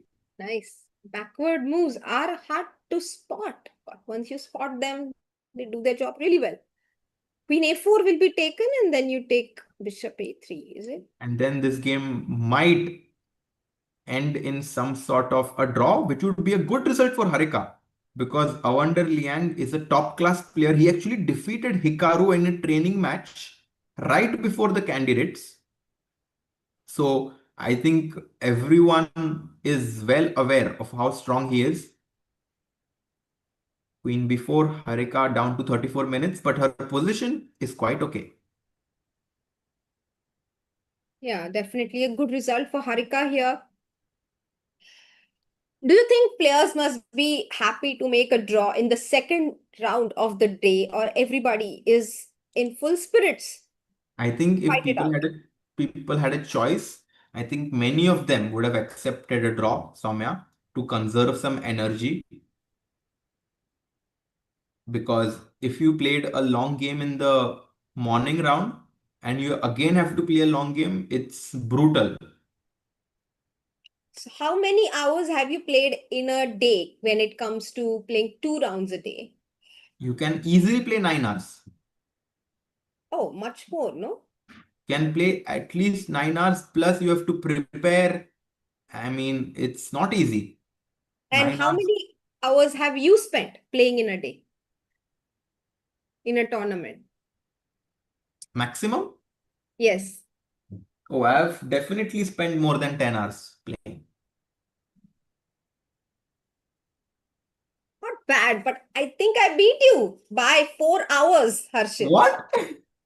Because I played in Gibraltar and I think we had like a double round one day, and I played the morning round for 7.5 hours, and I played the evening round also for 7 hours. It was Arre baap terrible. re. Soumya is a true chess lover, guys. I have to tell you. No, what can you do if your game goes on for so long? You cannot just get up and leave, no? Yeah, I'll be like, draw, bhai. Let's go. Draw karte hai. But your opponent also, I mean, also the position on the board should be such that you can Yeah, make a draw. true. So many factors there. Yeah. Let's go And to Magnus, yeah, I wanted to have a look at what the Indian players are doing. Nihal. Let's check Nihal. Because I think he's going to win, Soumya. He will win this game and move to 3 out of 3. For Awesome. sure. That will be awesome. Maybe next round is Magnus versus Nihal. Oh What do you my think? God. That would be epic. And right as I said that, he makes a mistake. Oh, but it's okay. Is it such a, oh, maybe F4, huh? Yeah, What, is it F4 here? Yes, seems like F4 is not a move we want to allow. What was the best move here, Harshit? when? Over here for black. What do you think is one of the best moves for black? I think it's, Switcheroo? yeah, exactly. You had to long castle. But can't you long castle after G4? Maybe that is what Nihal has in mind. That No, G4. the thing is, you committed your pawn to g4. I think that's the problem, because now after f4, you kind of are forced to take on f3, otherwise white gets f5. Mm-hmm. And I think after this is the take, problem. knight takes, switcheroo anyway. And your knight is really well placed on f3. Is that what you mean? I think so. Yeah, actually, it's a fair point because imagine if we had not played g4 ourselves and played long castle and white had played f4. Here takes and rook takes, and the rook is a bit oddly placed on f4. The knight is not that good at the moment. It needs one more move to come to f3, and we can already start some action on the king side. Yeah, guys, after g4, Nihal still has the right to castle. So after g4, he can castle long. I don't think castling short is ever an option because we have overextended our pawns on that side of the board. So g4, the time situation is around equal, but the position does remain complicated enough for Nihal to outplay his opponent. Let's go to Magnus's board, Soumya. Let's go to Magnus's board. Bishop a6 पर ही है अभी भी. Queen g3, Queen e7 was played, Harshit. And white responded with bishop to e2. Maxim Lagarde has come down to 40 minutes on his clock. Yeah, and Sindarov won, by the way, just to update you. Sindarov won with black, moving to 4.5 out of 5. And Hikaru, I suppose, hasn't won a game so far, No, right? he's -2. Hikaru is almost out of this tournament. He had a great position, great chance, lucky chance against Wei when Wei blundered in a very equal endgame. But then Hikaru, yeah, missed that. And maybe that you pay the price for it because it's so difficult to get those positions right against these guys. Yeah, exactly. He had a chance, he missed it. And now Sindarov with the black pieces played a risky opening and defeated Hikaru. My God. But let's come to this tournament as Magnus is playing against Maxime Lagarde in the freestyle Grenke Open, the largest chess open in the world. Here, Queen G3 is where we left it. Maxime goes Queen E7, and White's move was Bishop E2, preparing short castling. Oh, you want to play castle? Yes. You're not really thinking about h4, h5 ideas and all. You just want a castle, quiet, And sweet push life. F4. Yeah, makes a lot of sense. Very Magnus to do this. Bishop e2. Black has to create something, boss. नहीं तो बैठे बैठे हार जाएंगे यहाँ पर. Do you want to go back to c8? It allows d5. That's why I'm not very happy with this move, to be honest.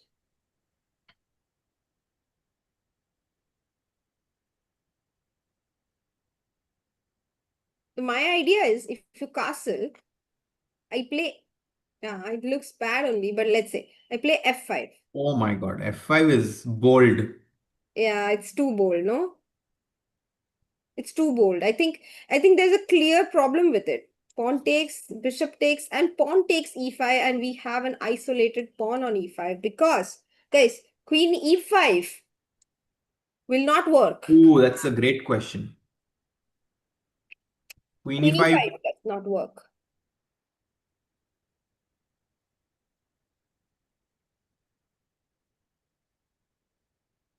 And Magnus has bishop f4.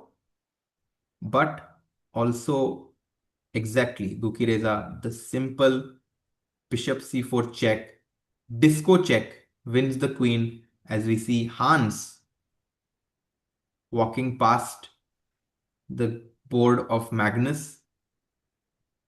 And guys, the top players are playing on the stage. So it's like hundreds of boards are there in the playing hall, but there are these top 8 boards which are on a stage. And then wahan pe, I think we have 5 boards of freestyle top A and then 3 boards of the open A category.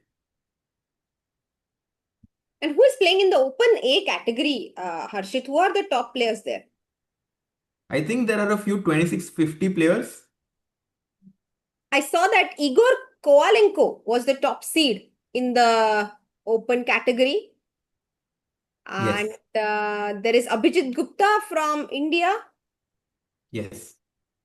And yes, a few grandmasters there. We also have a lot of Indian players playing in the freestyle. We are covering Nihal and Arvind's games, Harika's game, Leon Mendonca as well. And we have Murali Karthikeyan, we have Aryan Chopra, we have V Pranav and Shashi Kiran playing in this tournament. By the way, I was a bit scared on Nepomniachtchi's board because Nepo played the move pawn to f4, which allowed Luke Van Velde on board number 2 to play knight e4, and then the move queen h6 was the only move for Jan. Otherwise, he was simply much worse. Wow. Oh, so Luke managed to wriggle out of that issue with f5. You know, black did play f5. White went knight g3. Black went queen b4 here, and white played bishop to b2 with the idea to play c3 and kick the bishop back, queen back. Castle, a good move. And c3 was played, queen d6, bishop c2, attacking f5, f4, knight e4, and queen h6. Yeah, queen h6, and now white has a fantastic move. It's not easy to find it, but somehow the move pawn to h4. Oh my god. Yeah, because you want to play knight g5. What But happens? We pick it up. if bishop h4, it's not easy to understand. Because g3 here. Guys, do you want to play g3 here? I will not make the move. Would you play g3 in this position?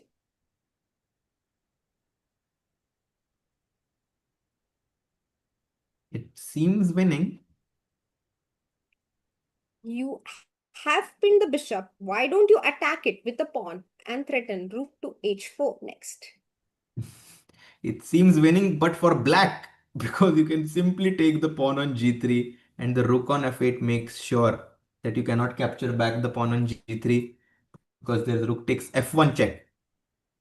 Yes, and that's how we miss simple tactics. That's why bishop h4 will not be met with g3. Then what else do you do? It's actually not at all simple. Maybe h4 is too much and nobody's going to really play it on the board, Harshit. It's very tough actually. What else? Maybe bishop a3 here. Let's bring up bishop to a more open diagonal than the a1, h8 one. Bishop a3 and maybe rook f7 you want to play? Somehow, yeah, the engines are screaming h4, but I don't think it's easy to play this move. And Loic Valley down to 26 minutes. I think practically Jan Nepomniachtchi is doing really well. And I'm actually going to side against what the engines says that white is doing well. I'm going to say that black is the one who's actually doing well because the moves h4 and bishop a3 are just very unusual. Bishop a3 not so much because anyway our bishop is behind our own pawn, you want to bring it out. But I'm just wondering, why not knight c5 here? Yeah, because I would be very scared about some f3, bishop h3 coming in. Like this would really be very scary for me. Like knight d7, fg2 intermezzo.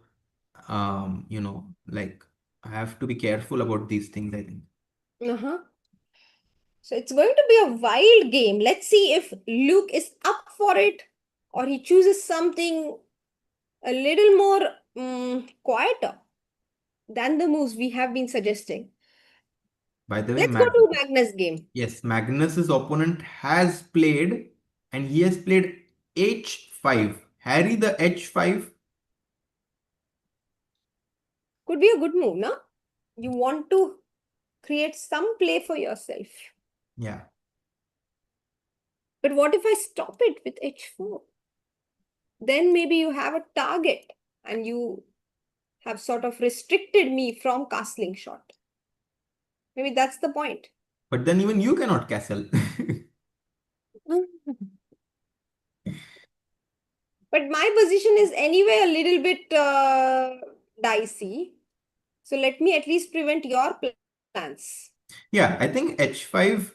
Okay, let me try to think what Oh, I would h4 do. was played, by the Oh, way. h4 played. Let me look at Magnus.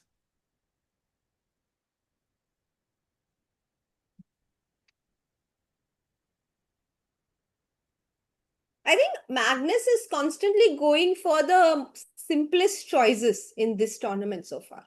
Yeah, I think Magnus loves to play simple chess.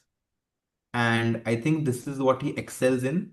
When he gives his opponent, you need to give your opponent a chance to go wrong. And look at Magnus. He's kind of enjoying himself. It seems like he's smiling a little bit even. Look, he's smiling. He gets up from the chair. What's the joke?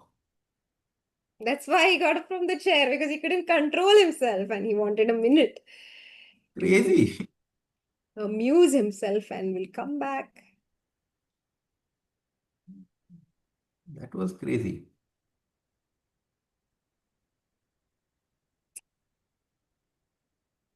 Do we have Nihal Cam? Not yet, because we want him to reach the top 5 boards of this tournament, and then we will be covering his camera.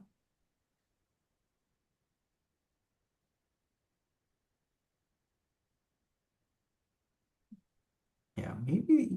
But Magnus is someone he can just see some variation in his game or variation in some other player's game, and he can find it amusing, I think. H5, H4. Let's look at some options for Black here. Black is in some trouble. He does not have too many moves at his disposal, too many ideas. He does have moves, but the moves also need to have some ideas behind them.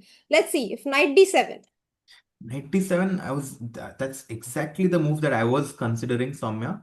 But the problem with that is that I'm afraid of white playing knight a5 and putting my Oh, knight back to b8. now there is no way to protect the pawn on c6, and I don't want to play c5. Of course, I also lose the b5 pawn, so knight goes back to b8. That would be a bit of a sad thing to do. So no knight d7 here. Let's bring our queen back, maybe queen 2. Oh, but the minute I move my queen, do you play? Let's go queen c7 here. Queen c7 makes a lot of sense. Now maybe you have a chance to castle because the h4 pawn is not attacked anymore. And I think I'll utilize that chance. And I'll be ready to play f4 myself on the next turn. I I was played, even considering f4 without castles. yeah. Like without castling, just immediately to play f4. Oh. Yeah, and you go f5, just like Vincent did, if I ignore it, no? I can go f5. I can just keep the tension there. See, knight d7, because now you don't have knight d5. I've defended the pawn with c7. And castles at some moment. And this could be a way for white to continue, but I do think that I'm creating some weaknesses for myself as well. So I don't think this will be Magnus's approach.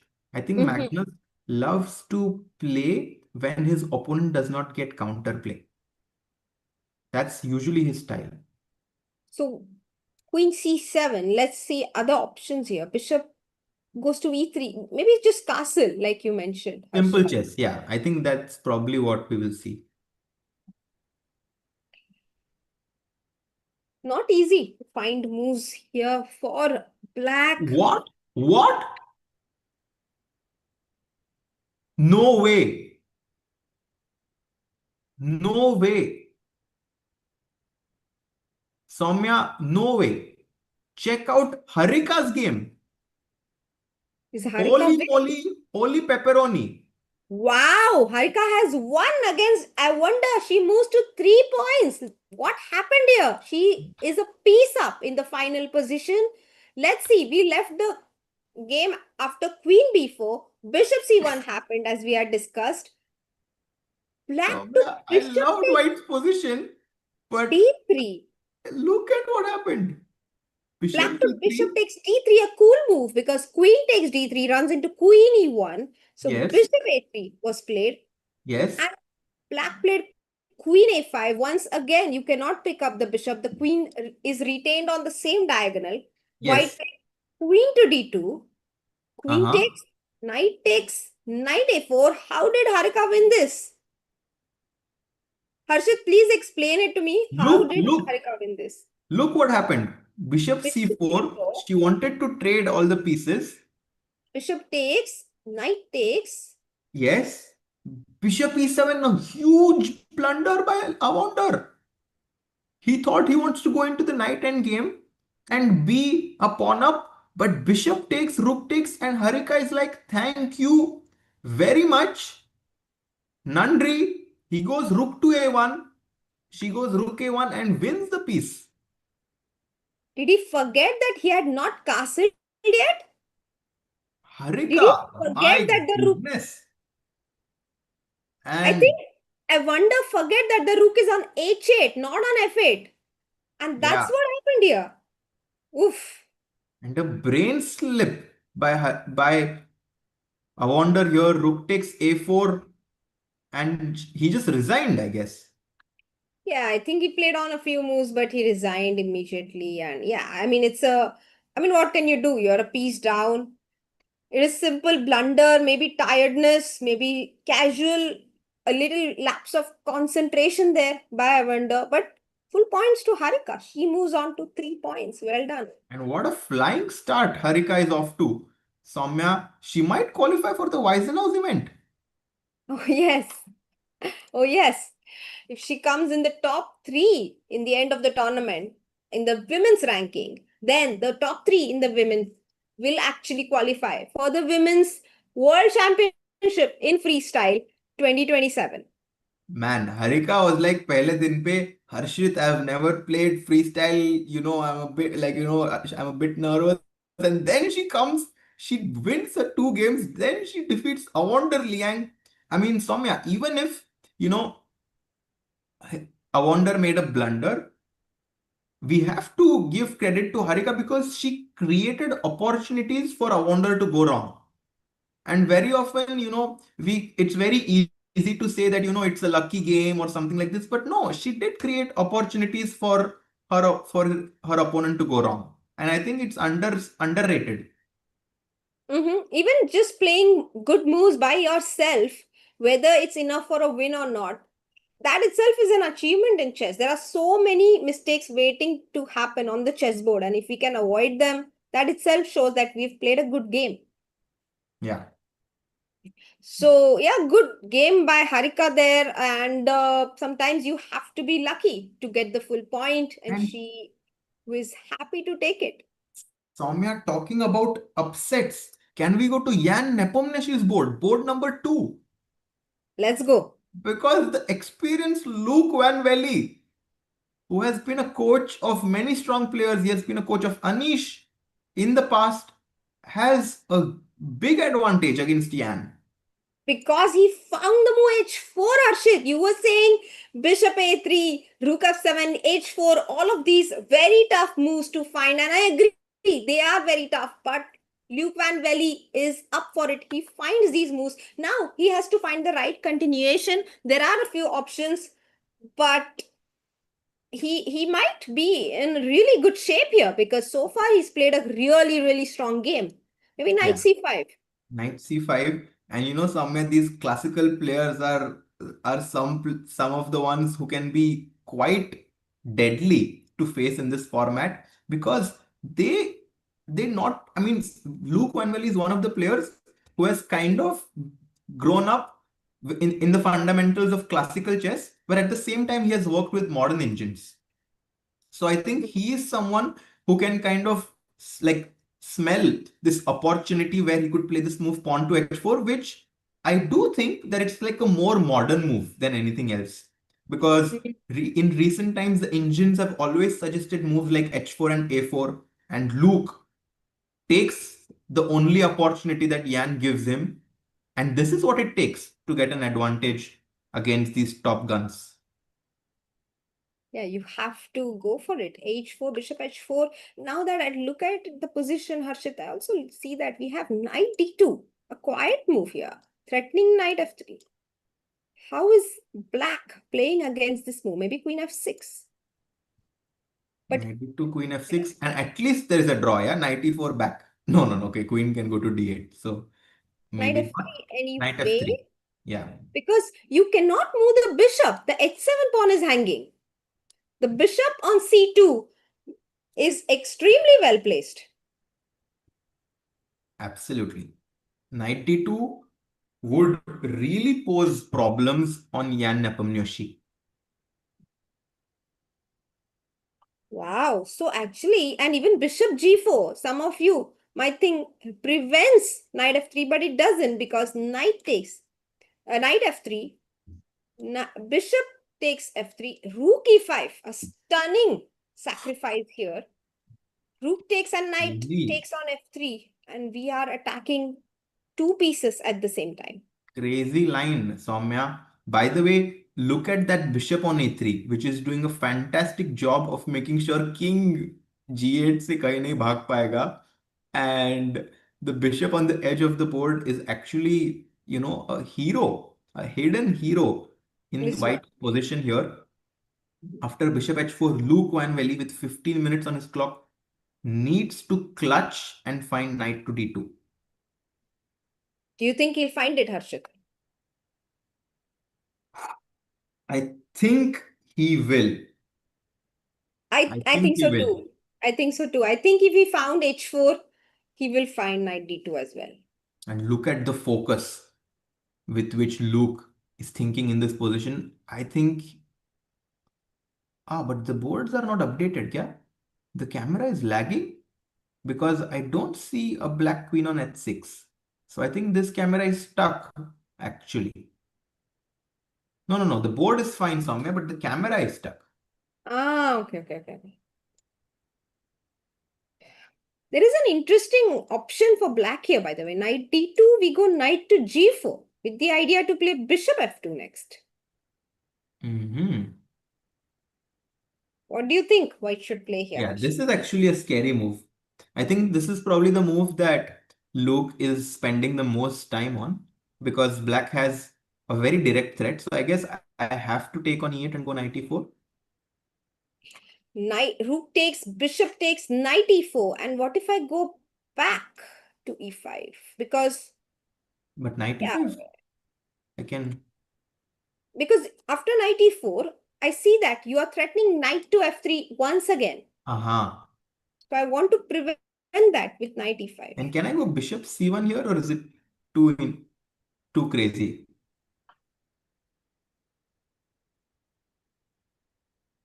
There's a move. With the idea to play g3. Yeah. Because now the queen hangs on h6. Yes. Very nice idea here. There's also a move like queen to e1, getting out of the f file and threatening to play g3 next. So, yeah, it's a very decent, very good position for white here. Queen e1, a simple move. Taking control of the e file, moving a queen away from the rook's And he made a move. 5. What did he play? Did he play it? Did he play Knight it? Or it c5. was knight Knight c5 c5. on the board. Uh-huh. Knight c5 actually is also a good move, Harshit. Very decent. Very, very decent. Unfortunately, their camera is stuck, so we don't really get to see their live expressions. But after knight c5, Luke has a very strong position. You're already threatening to take something here, maybe the b7 pawn, maybe the d7 bishop. And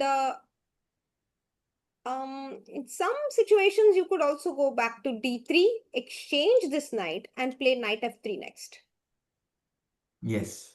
There are multiple ideas with the move knight to c5. Actually, this is one of the most exciting games of the round for me. Yeah, I think Jan is going to take his time in this position. By the way, Arvind is actually in a tough position himself, who is playing against Benjamin Bock, a very Oof, strong player from Netherlands, and actually Benjamin Bock has a winning advantage.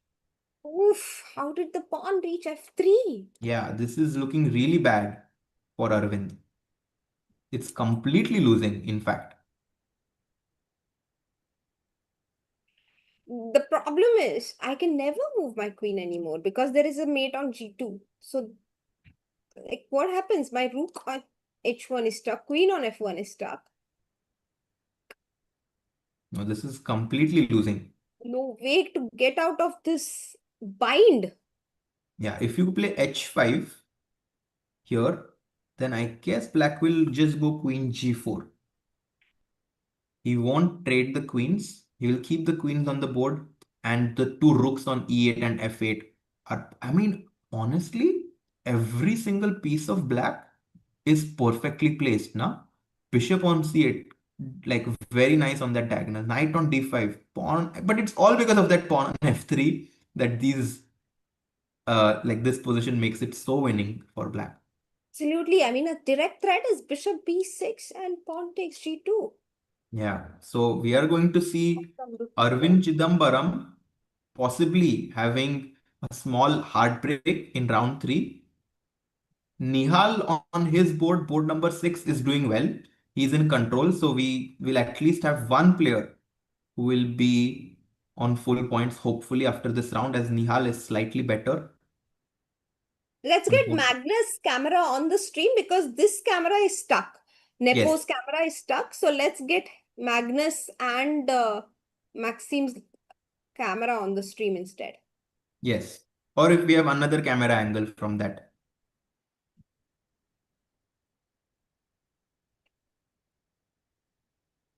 Okay, okay. Yeah, the camera is also AI, guys, so it's not allowing us to switch. Hans Niemann has a Oh, big yes, we do. advantage. Hans Harshit. is winning. Winning, Hans, huh?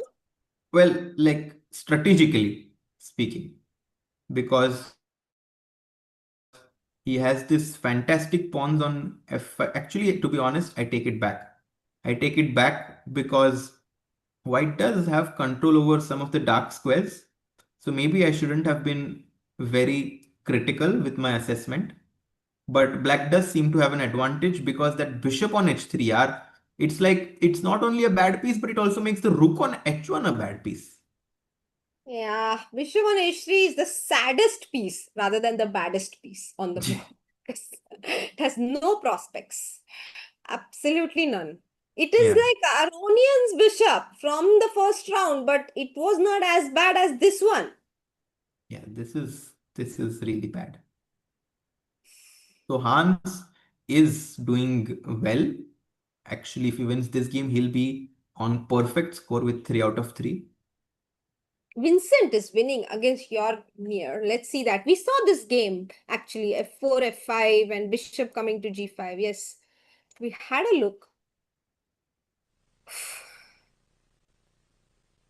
But it's not easy to break through, I suppose, because knight comes to d7 and white will have to sacrifice something at some point. So he has to be ready for that. Maybe rook comes to f1 next. It's like whenever there is like, I mean, this is some sort of a race, right? White is playing on the king side, black is playing on the queen side. Black is basically 2 or 3 laps behind. Not just 2 3 seconds. Black is 2 3 laps behind Mhm. because white has gotten everything he wants on the king side, and black has yet to even create even one threat. So I think Vincent is definitely going to win this game. Yeah, it's very, very easy to play as white here. You go with your rook to f1, go with your bishop to b3. You create some pressure against the f7 point, f6 point. Maybe come back with your knight to d2. Too many ideas in the air. Yeah, Vincent doing well. Maybe we can quickly go back to Magnus's board, but the moves are coming in quite slowly actually on this board. Yeah. As we see after bishop e2, bishop c8 played by Maxim, and then bishop e3. Oh, he did go back with his bishop. h4, h5, h4, and bishop c8. And white played bishop to e3. Harshit, I'll just come back in a minute. Yeah, sure, sure. You explain this game. Yeah, Bye. sure. See you. So after bishop e3, guys, I think black admits that ये जो bishop a6 bishop c8 का manoeuvre था वो कुछ चला नहीं, and he goes back, and bishop e3 played by Magnus, who's not on the board here. And this camera angle is so cool. Maxim completely zoned in here, but he already has a difficult position.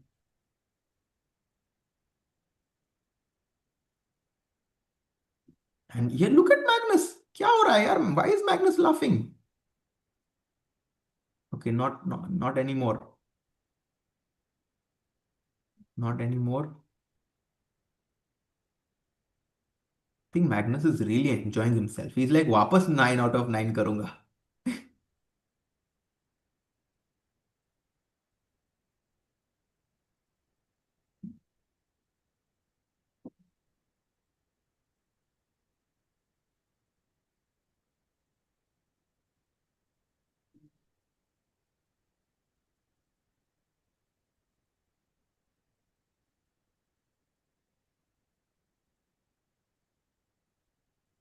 And here,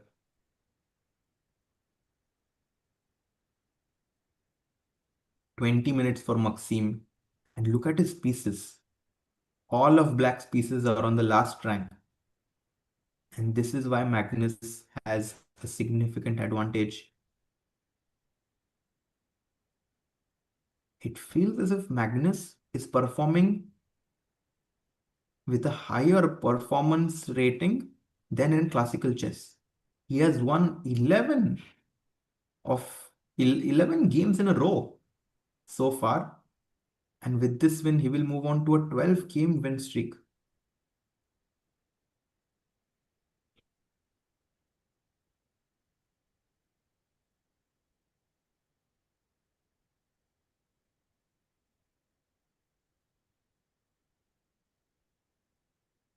You can see there is a huge screen in front, like above the players there. That's where the spectators and the other players can follow the top boards. And he's ready to make a move, and he goes knight to c4, hitting the bishop on e3. I don't think Magnus will give that bishop. The bishop on e3 is quite important.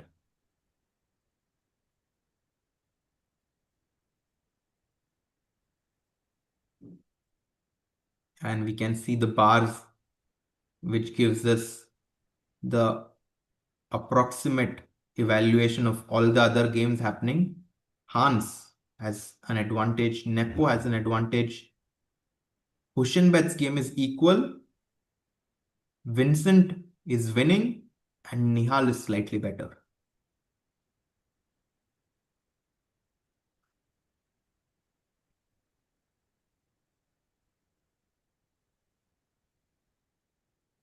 And this is the playing hall right now. Magnus Carlsen's huge poster there alongside the German hero, Vincent Keimer, and a few other top players there as well. Hans Niemann, we have Nodirbek, and then you can see that there are players playing classical chess, there are players playing freestyle chess, there are spectators. Everyone is just enjoying themselves playing or being around chess. And this is what I love about this festival. Now we are back to the camera of Maxim here because Magnus immediately took on c4 and played knight d2.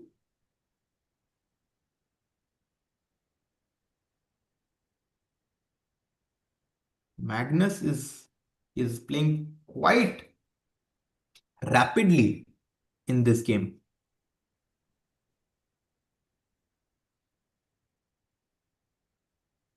The pawn on c4. It's like वापस bishop a6 जाना पड़ेगा क्या? Imagine this. Imagine if his opponent Maxim has to go back bishop a6. I mean, that would be really sad. If you play bishop a6, you go back bishop c8 and you have to go bishop a6 again. And he's kind of contemplating whether he has to do that.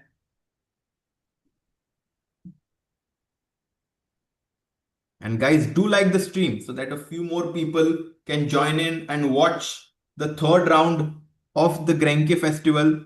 Bishop a6 played, but I don't think he was very happy while making that move. And look at Magnus here. He writes the move bishop to a6. And I think he might make his next move very quickly. I am predicting him to play f4 here. I think Magnus might be tempted to play f4 right now. Hello, hello. Hello, Soumya. So, any progress? What's happening in this game? Yes, we have some moves actually in the game of Maxim and Magnus. He goes back bishop c8 and then after bishop e3, he takes on c4 and goes knight d2 and black was forced to come back to a6. Oh. By the way, quickly going to Jan Nepomniachtchi's board because his opponent Luke has only 6 minutes. Oh my God, and he's also lost most of his advantage and is worse now. What happened there? Oh my God, come on. You know, I was really rooting for Luke to win this game, not only because he's played such an excellent game, but he was so nice to us in Hugofen, you know. Yeah. You want the nice guys to win. So, yeah, I definitely was rooting for him here. Bishop h4, knight c5, queen f6 happened, knight takes d7, apparently a mistake. We would like to know why, but okay, let's see what happened next. Knight takes d7, knight takes d7, queen b5,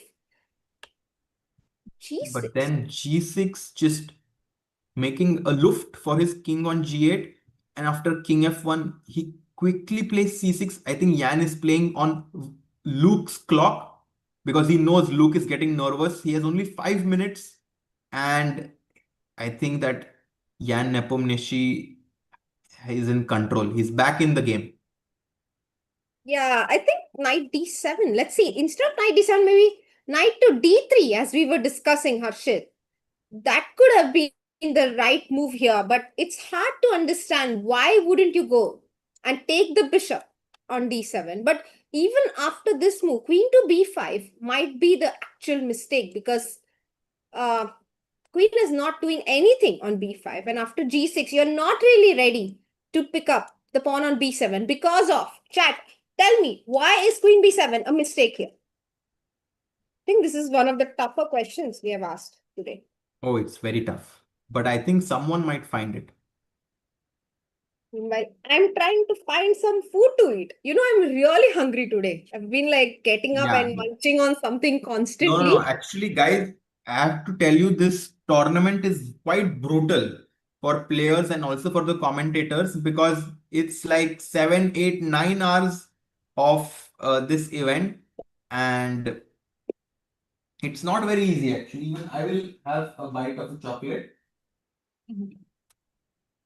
Here.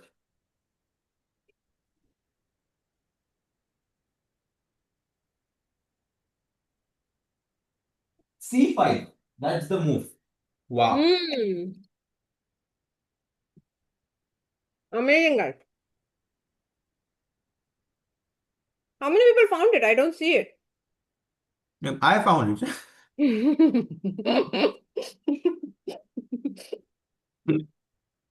Well done. So, C5, knight moves. And now, the combination we had spotted many moves ago, knight to F3, works once again because the knight has been deflected from the अरे deepest. अरे Saumya go to the live board.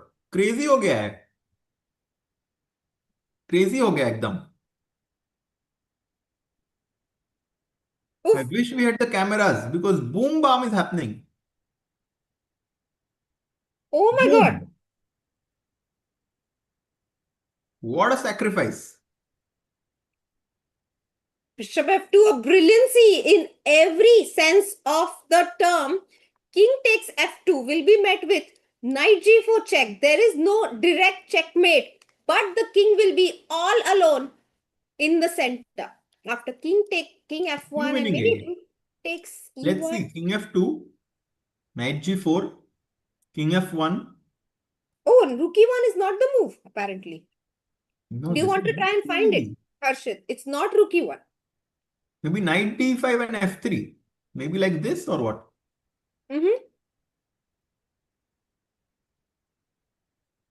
Queen A6 and maybe something like F3, but then G3.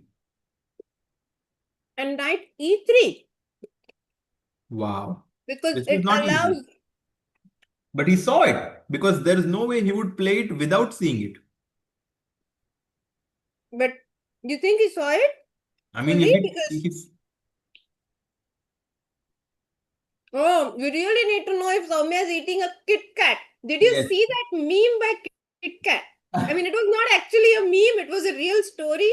But then so many people responded to it saying we also might have some Kit Kat in our fridge.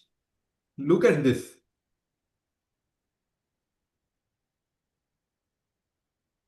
My camera. Oh, sorry. Oh, you have some of the Kit Kat. It reached Karlsruhe, huh, guys? From Italy. I wonder, हर्षित के contact कहाँ पे फैले हुए हैं? By the way, this happened. Knight E3 check, King G1.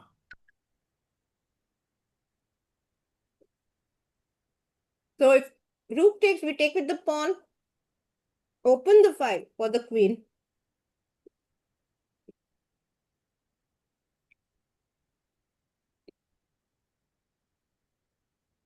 And now Jan is thinking, but he seems to have a lot of moves. Even Queen G5 threatens checkmate. But okay, I'm somehow more inclined to get to work to make F3 work somehow. Oh, Queen G5 is a great move, Harshit, because Queen G5, I was concerned about Queen C6, but maybe chat can show us why Queen C6 doesn't work. Chat, one move में आपकी बहुत अच्छी position आने वाली है. अब शायद resign कराओगे अपने अपोनेंट को. कौन सी मूव है जो आप यहाँ पे खेलोगे? Queen G4, very strong move, Harshit, there. But he plays knight E5. Oh, he has played knight E5. Quickly, chat. Let's go.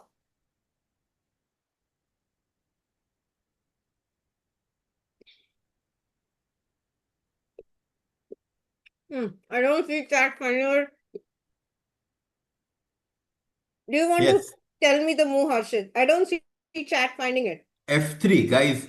Like Omkar Chakradev finds it. Well done. And now you cannot prevent Queen takes G2 mate. So King G1, instead he goes for knight to E5, Jan. That's another way to play this position. And here, what did he play? No moves yet. No, he played. He played Queen A6. No, saving his queen, but again, Queen G5 this time might still work because Queen E2. f3 anyway. Yes, I think queen g5, f3, any of these moves should be giving black a winning advantage. And Yan is going to move on to full points after this game.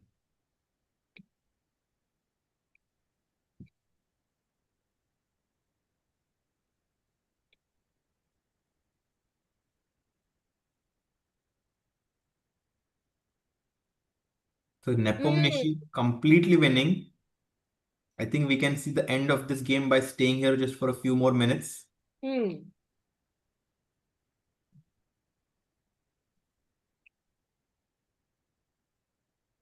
Nodirbek is also completely winning. Arvind is almost lost. He's lost. Not almost, actually, he's completely lost, Soumya. Yeah. MVL has won his game against Harshit. You know Oh, wow. whom he played Artur today? Yusupov. Crazy. Legend of chess. He plays for Germany now.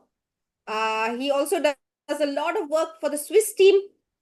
And he's written some amazing books like the Chess Evolution series, which are a must read for all new players. He's such a wonderful person. I mean, उनको मिलो तो ऐसे दिल खुश हो जाता है. He was also a former candidate, and I believe in world top 10 at a point. I just want to check what was his highest ranking ever. People can see the screen, by the way. Oh, sorry. I'll open it in a new tab. Thank you, Harshit. Highest ranking. Peak ranking number 3. Yeah. Wow. In July 1986. Crazy.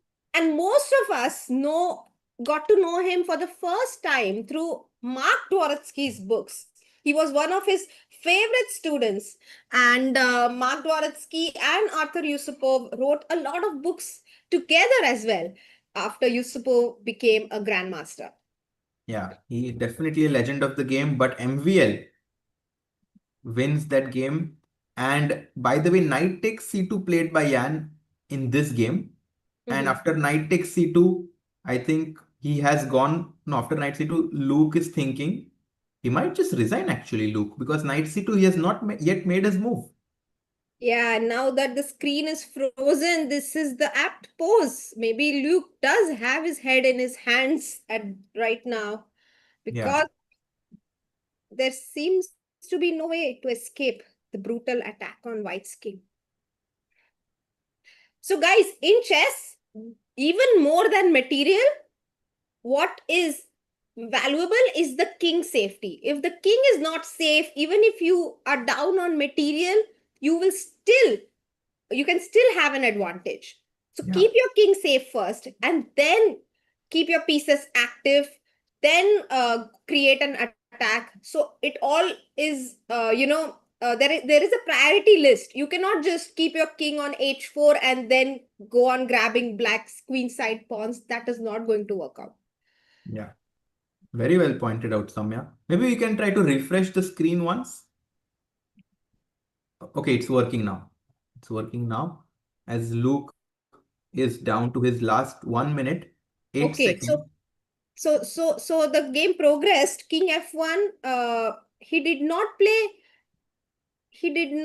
play knight e5, but knight e3, king g1, knight e5, queen a6, knight c2 happened. Yeah, knight takes, and I think f3, and he plays it, and Yan is completely winning because f2 check is unstoppable, and the 4 pieces of black, the queen, 2 rooks, and knight, are going to make sure that the white king does not reach anywhere close to safety.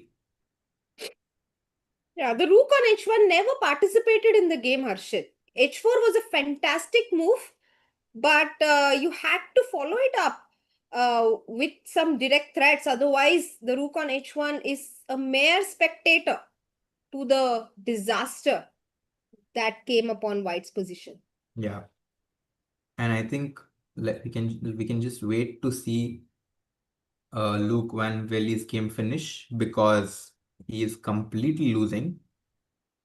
And after this, we can maybe check out if there are any updates on Magnus's board, but no moves there.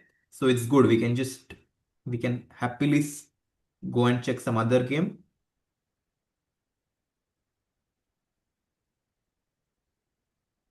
Magnus game में कुछ moves नहीं हुआ, ऐसे कैसे हो सकता है?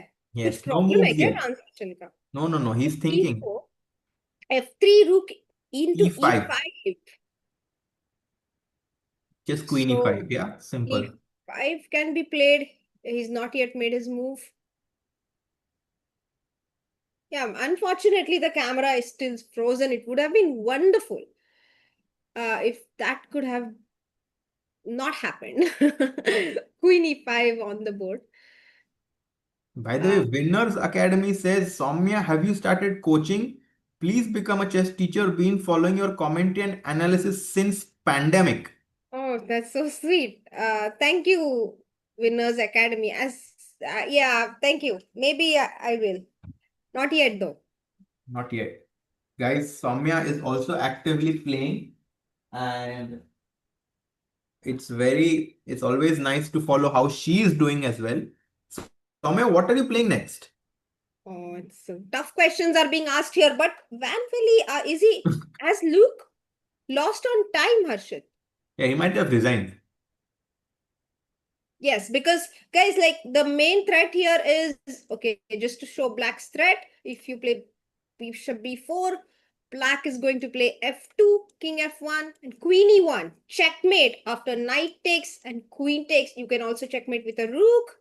It's always nice to make a new queen though, and that's how Black wins. So maybe White has already resigned. Yeah, it's over. Jan Nepomniachtchi wins his game and moves to 3 out of 3. Let's go to Magnus' game, Harshit. I'm very Yes. curious to see what's happening here. I'll It's just be hard back to in 1 minute. Mhm.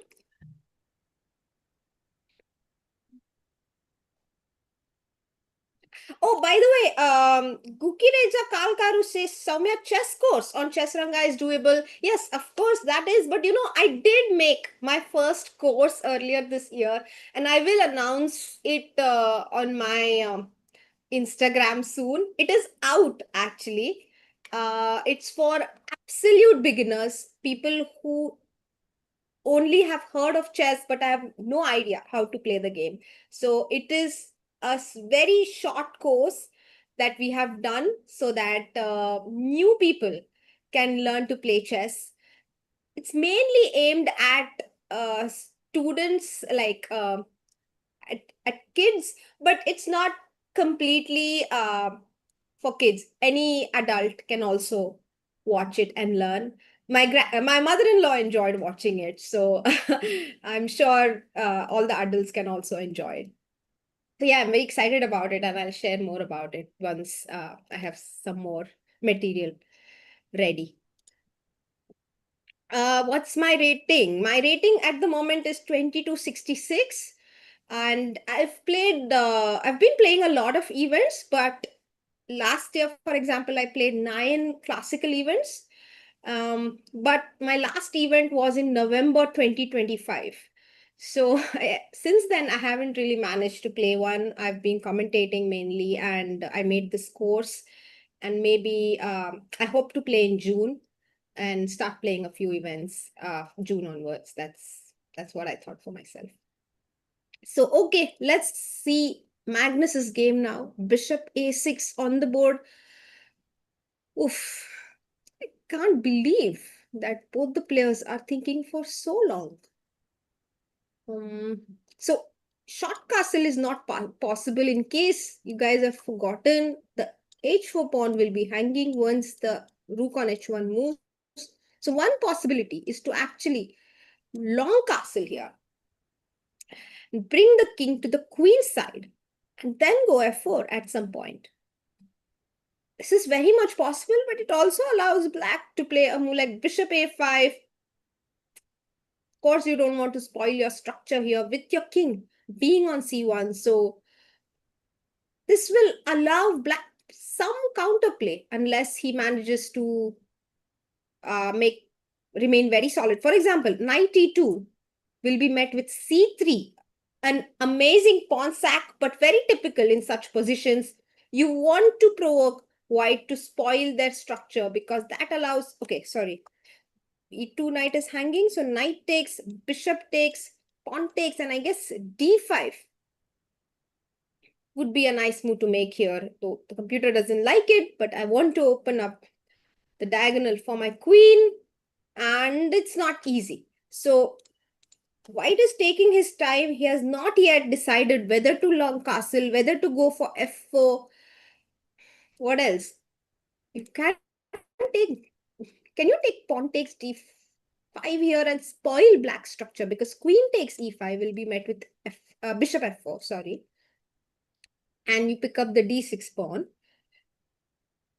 And if you pick it up with the pawn, then black has this ugly pawn structure on c6 and c4, which will eventually cost him in the end game, right? So Magnus loves these small advantages, and he's a champion at grinding them down. So I guess that is what Magnus is going to go for. He is quite likely to play de5 in this position.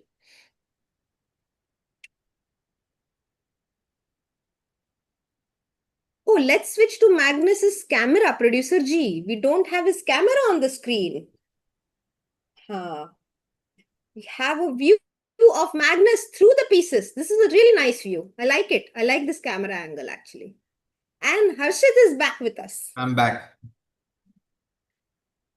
So Harshit, I was showing the chat a nice line that I found for Magnus to play, which is in his style, which is simply Yeah. taking the pawn on e5. And he does it. Oh, he did it. He took thought on for e5. 19 minutes here, Harshit, and he did take on e5. The point is queen e5 is impossible because of bishop f4 tactic.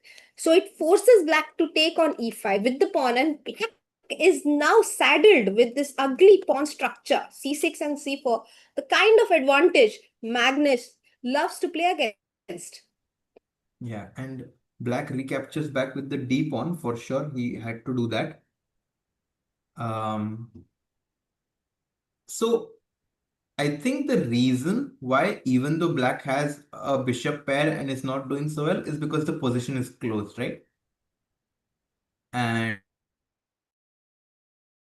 the pawns on c6 and c4 don't really help black's case either.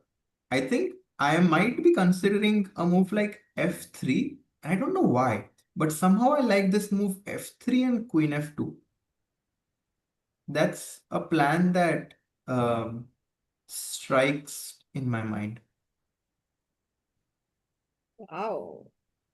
You don't care about bishop a5, bishop c3 stuff, yeah? You just move your knight back or something. Maybe knight b1. Like, so, I mean, that's basically like my intuition. Now I don't know like if it works or not, but like that's the first thing that comes to my mind. No, it's a decent plan actually, because now that I look at it, any move will run into bishop a5, no? Yeah. Okay, here we have bishop d2, but already we gave up the c5 square, so black can go knight d7, knight c5.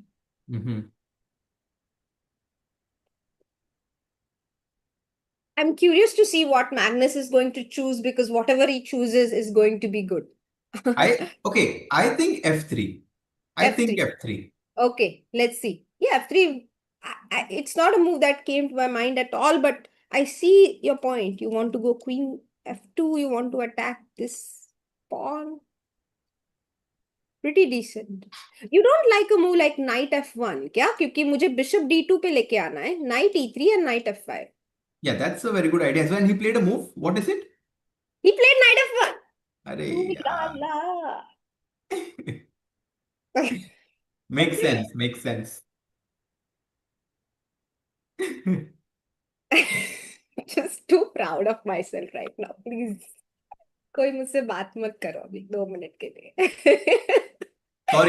Sorry, madam.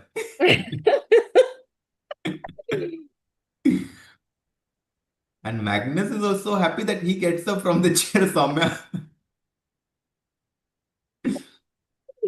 Oh God. So knight f1 on the board, knight e3, knight f5 incoming. क्या है black का counterplay? Black needs to find something against this plan. Knight d7? Knight d7.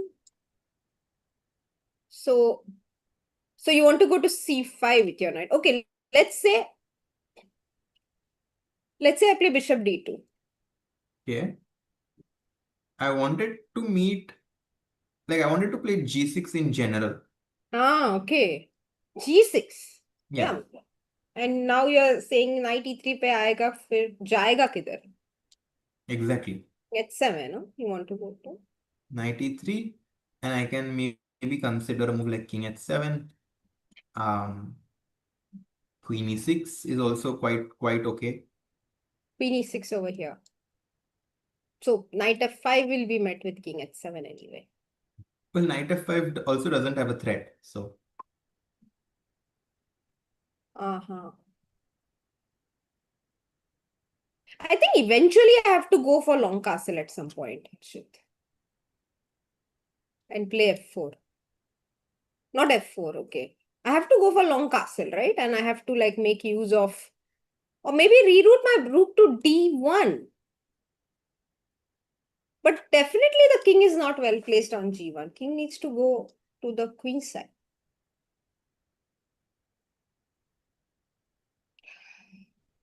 Yeah, long castle at some point is an idea actually, because the pawn on c4 makes it impossible for black to attack white's king. Pawn on c4, yeah. Yeah. And then we eventually like make use of the d file. But yeah. Oh, do you think it would be wonderful? Do you think it would be wonderful to actually exchange this bishop with this one for white? Now that we have seen those ideas. For sure. I think that would be a favorable trade for white, because then black would be left with this bishop on a6, which is completely out of the game and passive. And we have kind of reached a normal position with an advantage for Magnus. And this is the worst possible scenario Maxime would want to be in, where it resembles a very classical looking chess position and white just has a very easy path forward. Like, if you think about it, Soumya, any plan that white makes, I mean, after knight d7, even if white plays like, I don't know, like rook d1, like giving away the right to castle, I still think white retains his advantage. Yeah, I think so too. I think so too. And I think it's just so much easier to play as white here. Black's idea is probably to go knight d7, knight c5, knight e6, come to d4. It's such a long plan. Whenever you go to e6, the e5 pawn will be hanging. And Chris Keynes makes a nice comment. He says, Max is put under max pressure. So funny. Knight f1 on the board. Knight f1, Max hasn't made his move yet. You want to look at what our Indian boys are doing. Nihal, actually, oh my God. Look at Nihal's last move. भाई क्या crazy बंदा है ये. Rook g3. And it's not a mouse slip. He wants Kasper to take his rook, because after takes king g2, he skewers the white queen. Nihal's opponent may be Kasper, but Nihal playing like Kasparov over here. Arey, crazy Soumya. Take, king g2, rook h2. The rook!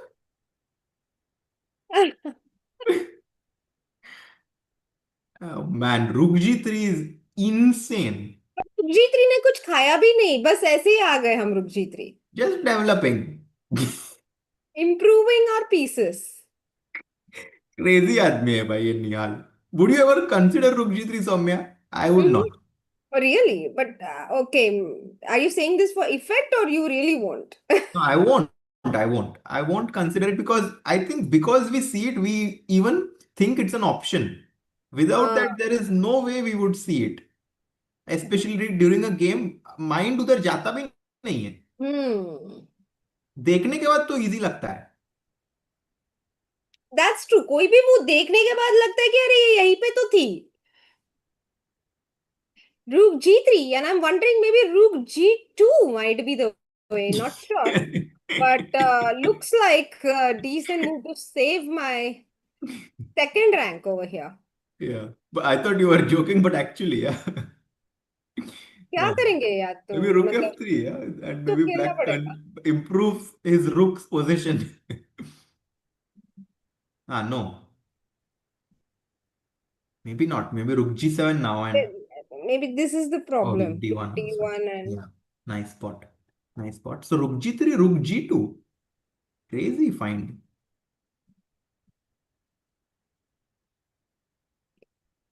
and Very life goes creative. on. Life goes on for But White. maybe now Rook takes G2, Soumya, because the reason is that now H3 and Rook G8. And now Black is very happy. And you enter. And we are getting some attacking possibilities here. So Rook G3, man, Nihal Sarin OP, guys. What a move by Nihal. Brillante. Brillante. Rook G3 on the board. Yeah, and you cannot go shopping for rooks here with white. Oh, Rook A1 has been played, by the way, but I thought Rook A1 does not work because of Queen to B2. Am I wrong? Am I missing something here? Oh, maybe Queen B2 runs into Rook D1. Yeah. Oh, sorry, maybe Exactly. the other Rook, not this one. And no, this is the right Rook. But why? I didn't get the difference. Anyway, let's see. Rook D1, I thought Black could take and then you simply take with the king. Okay. Yeah. So actually after Rook A1, Nihal needs to go back with his queen to E6.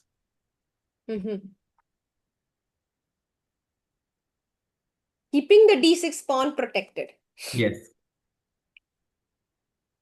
So once we went to B2, there was no piece that could defend the pawn on D6, and that's why Rook D1 worked very well.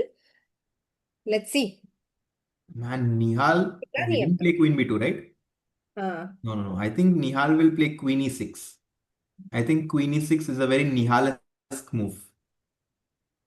Oh, there is a CBI raid. Wishing you happy birthday once again, Harshit. अरे भाई thanks a lot. एक ही दिन में कितने birthday? Crazy. Thank you guys. Oh, so sweet. Okay, so Queen E6 on the board. So Harshit, okay, now that they're here, wishing you a happy birthday. Maybe it's a good time to ask you. Last 1 year, May, what are name 2 or 3 things that you're really happy about? I'm very happy just to be here, Soumya, actually. Like I'm so happy that I was able to travel so much. I love traveling and I love that I can be in the chess atmosphere with my friends.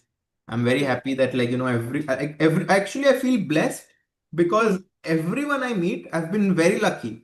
Like even if I go to restaurants, cafes, even in like these random encounters, I've actually been very lucky to meet positive people. So I think that's like one thing that I would be very happy about. There are some things that obviously, not everything in one's life is good, but I think that I'm very happy that I have many more positives. Oh, that's very nice. That's a very nice way of looking at it. So we wish you more and more such positive memories in this year, Harshit. Thank you. Thanks a lot. Rook A1 on the board. And we are waiting for black to make his move here. Yes. We are waiting. So we keep waiting, waiting for the world to change. Maybe it's time to go back to our favorite Yes. game of the day. Man, after Magnus. 97, Magnus actually took the A7 pawn. Yeah, and he was like, C5 खेलना है तो खेलो.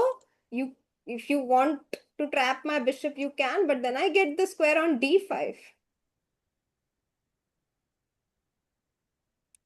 Yes. Actually, to be honest with you, I did not think white can capture the pawn on A7. And I think that's the same with Maxim. He's like, there is no way A7 ka pawn bishop marega. But he just takes it. Actually, knight E3 is even stronger here, apparently, because knight comes to F5. Yeah, There are knight no E3. pieces to attack the bishop on A7. That's the point. And knight F5 is coming next. Maxim with Knight. 12 minutes on his clock. We are entering the rapid phase of the game, Soumya. Look at this. Knight F5. अरे कर दूं क्या move? नहीं क्या? Look at Khelo. those three bishops line में. पर ये nights को तो देखो, रुकने का नाम ही नहीं ले रहे. Oh man. Queen is trapped. Nightmare. Nightmare in daytime for Maxime Lagarde here. So that's why Bishop A7 is a decent move to make. You are, after all, winning a pawn. And Yes. you are provoking C5, which is a huge mistake. Knight B6 might be, knight C5 also. No? Maybe knight B6 or knight C5 might be the way ahead. By the way, Arvind did lose his game. That's a tough result. By the way, just to remind everyone, Harika is on full points. She defeated Liang a Wonder in this match, in this round. And she is the only Indian player with full points right now. Oh, really? Right now. We are Because hoping. Nihal might join her? Yes. That's true. Nihal Oh, might. He played Queen E6. did happen on the board. Rook A1. By the way, Rook G3 को move of the day prize मिलना चाहिए क्या Saumya? I think it's deserving. Rook क्या G3, yeah. move है? Rook G3. Yeah, it's very pretty. Definitely Because a big candidate. if this happened in online chess, we would be like, "Arey, mouse slip. Oh no." Yeah, Rook G3 is too pretty. Nihal is known for making these pretty moves. You know? I remember one game of his where he was a queen down and he had 3 pawns. His opponent has a full queen and that's a draw. He found this study-like way to make a draw in this endgame. Nihal is one of the most gifted players from India, and we did not see him play in these elite tournaments yet. But I think it's only a short period from now that Nihal is going to play in these top events. I feel it. I think Nihal is ready to make that jump from being this strong, talented Indian junior to enter in the big leagues. I think it's time for Nihal to make that jump. And he's not, is he still a junior? He's probably still a junior. I think Nihal is actually 21 now, but he's still very young. Right. Nihal Sarin. And Magnus makes a move. So maybe we can stick to Magnus's board as the moves are coming in quickly. Bishop B6 taken by Magnus. So black has a bishop pair right now, but white is up a pawn. ये exciting game होगा सौम्या. हाँ, ये बहुत अब actually ना black का bishop जो dark square bishop है वो ठीक ठाक खेल रहा है अभी, लेकिन light square bishop fully out of the game है. तो अगर वो बिशप C8 पे आ जाए and it is black's turn to move, so can we actually go to C8? अरे Oh, we but lose the C4 मार रहा c4 है. pawn. Unfortunately, हमने एक pawn तो दे दिया है, so we cannot blunder two pawns. Then how do we prevent knight f5? We We can't. cannot prevent it, unfortunately. And maybe black has to go G6 here. Maxime G6 Lagarde. might be the best way. Play against knight f5. And rook d1 or long castle? Maybe rook d1 because a b long castle might be dangerous because we And don't have a G6 bishop played. anymore. G6 played, so rook d1 or long Oh. castles, as you suggested, Soumya, both look quite strong. Maxime having 10 minutes, Magnus has 20 minutes.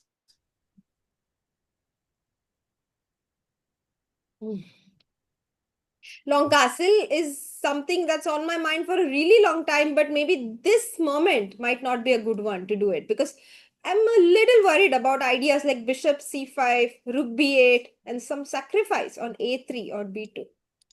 I think there is definitely ideas like bishop c5 and rook b8 in the air. So maybe white can simply slide over his rook to d1 instead, keeping his king on g1 and just castle short. Because rook d1 does prevent black from castling. Soumya, let's not forget, if white plays rook d1, black no longer can castle because the rook controls the d line. And the king has to pass through it. So you cannot long castle anymore. Do you? Exactly. But were you threatening to long castle at some point, Harshit?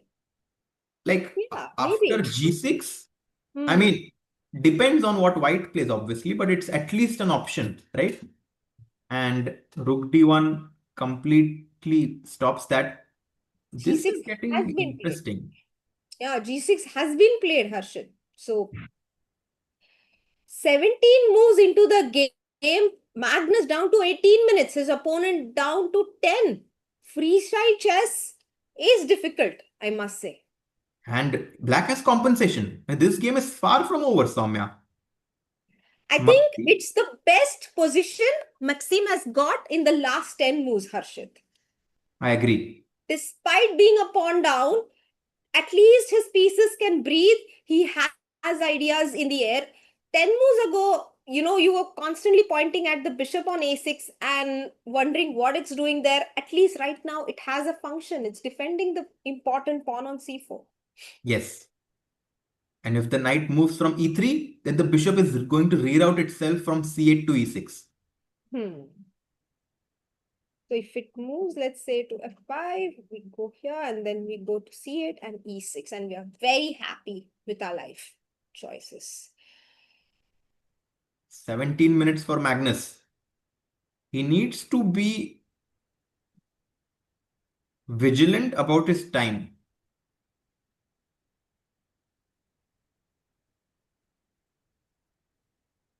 What's the prediction, Soumya? Castling or rook d1? Rook d1 for sure. Soumya What thinks rook about you? d1. Guys, I think he might consider rerouting his queen actually. अरे तुमने मुझे कास्लिंग और रुक d1 में option दिया और अभी खुद रीराउट करोगे क्वीन नहीं को? नहीं हाँ? ये क्या है? I choose option C, Soumya.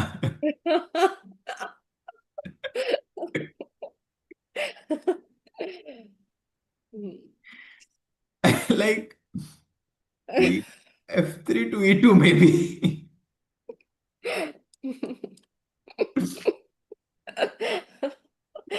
Okay, so I'm looking at rook d. Oh, he plays He rook played d1. rook d1. No. You saw it, Soumya. No, Cheating. I didn't see that. It's a mistake, apparently. Guys, didn't Soumya see? It's weird, I swear, but apparently it's not the best move. But I would have also gone for rook d1, so I understand Magnus. Oh my god. Rook d1 played. And now I think Maxime can go king h7 and rook d8 Yes, next. king h7 has been played, so rook d8 is in the air, Harshit, as He you played pointed king out. h7? Not हाँ, yet. immediately खेल दिया. Yeah, but and then Magnus also played something. नहीं, Magnus ने नहीं खेला है. Acha.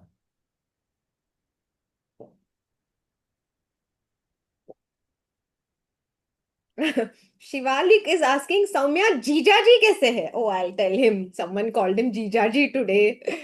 He'll be like, पता नहीं कितने सालों बाद इसको किसी ने जीजाजी बोला है. Hey, Jinko is very good. Thank you so much. Yes.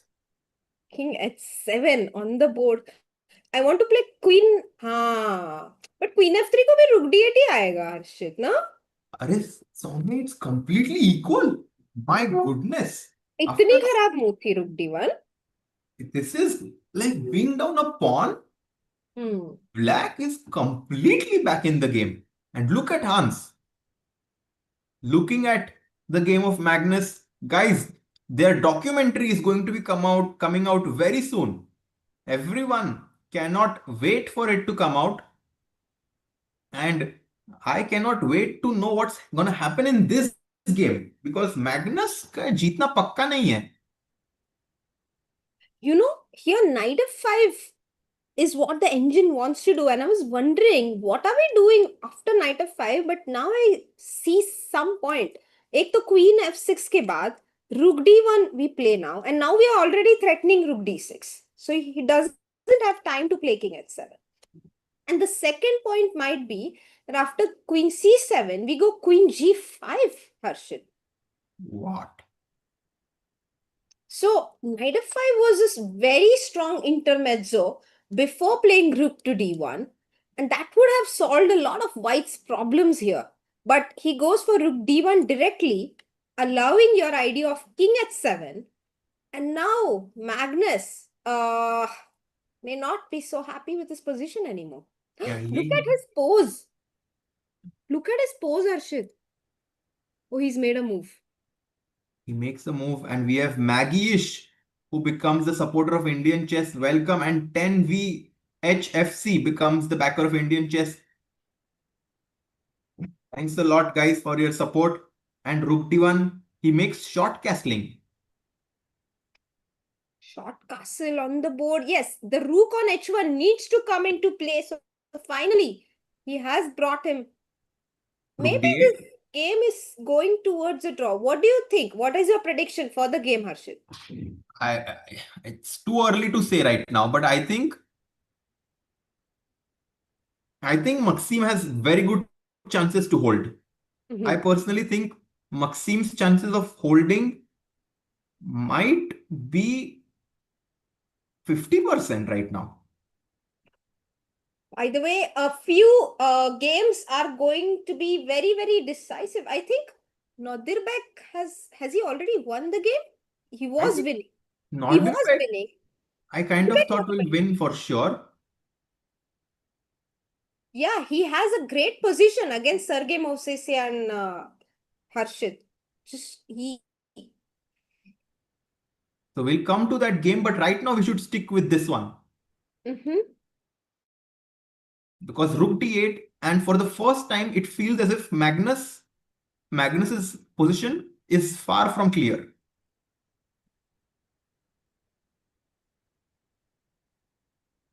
You know, these are the kind of positions that I personally love playing with Black. Love playing with these bishop pairs, and for compensation, Black's play is easy now. Black wants Rook D4 and Rook HD8.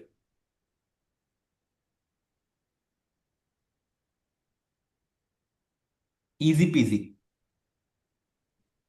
Yeah, I'm wondering what does White need to do to. Should I exchange all the rooks on the d file? He makes a Oh, move. Queen F3. He plays Queen F3. So he allows Rook D4. Because Rook D4 will be met with Knight E2. Now that the E4 pawn is defended with the Queen, I am free to go Knight E2. But you are not threatening anything after Knight E2. Ah, it's a good point there. मेरा Knight नहीं जाएगा कहीं पे.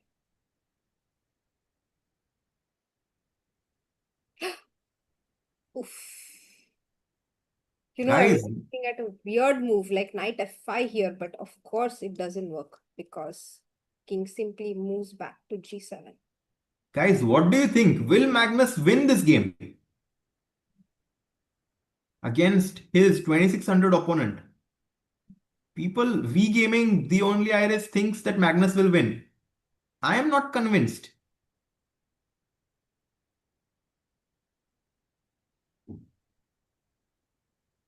What about you, Sumo?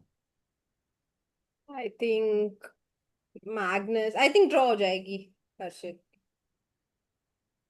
It will be a draw. I mean, हमेशा हम ऐसा prediction देते हैं. I think draw हो जाएगी और फिर Magnus जीत जाता है.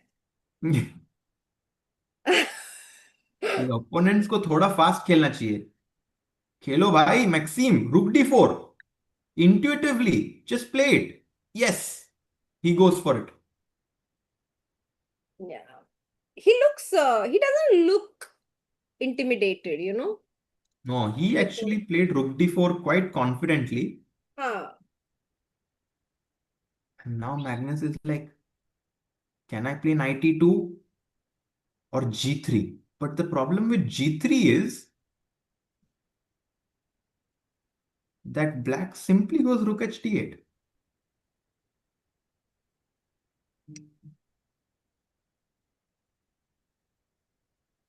By the way, bishop c8 at some point is going to be an idea for black, Soumya, because the pawn on c4 is no longer falling. It's a good point, Harshit. Now already after rook d4, rook h d8, your bishop is free to move.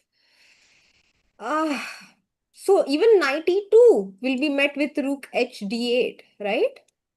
Knight e2 can actually be met with rook h d8. I personally really like this idea of keeping the rook hanging there, because if you take it, your knight on e3 is trapped.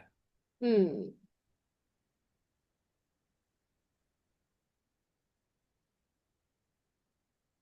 And now if I play rook f e1, maybe this is my only respite. I'm just looking for options for white to go ahead here, because bishop c8, bishop e6, fantastic idea pointed out by you. Can it be stopped? And Magnus plays knight b1. वो Karpovian. No, he goes knight a2, Harshit. Knight a2. कहाँ जा रहे हो Magnus? भाई A2. knight को लेके. And guess what was the best position instead of knight before he played knight a2, Soumya? Actually, knight a2 is a very strong move, Harshit. Yeah, knight a2 was the best move. Yeah, Magnus is somehow able to find these weird moves like knight a2, like where, like it's not even on my radar. Yeah, And what's the threat? After rook h d8, what are we doing next? I guess c3 is what he wants, to kick the rook away. Oh, that's And why the then knight moved away. And if I keep the rook on d3, you can simply go knight b4. genius. That's why the knight had to go to a2, not to b1, because it's more active on a2. It can come to b4 next. Yeah. Oh la la. Maestro, man. Yeah, it's like watching A.R. Rahman make music. No, it's like What a watching. genius. Yeah, it's superhuman move, knight a2.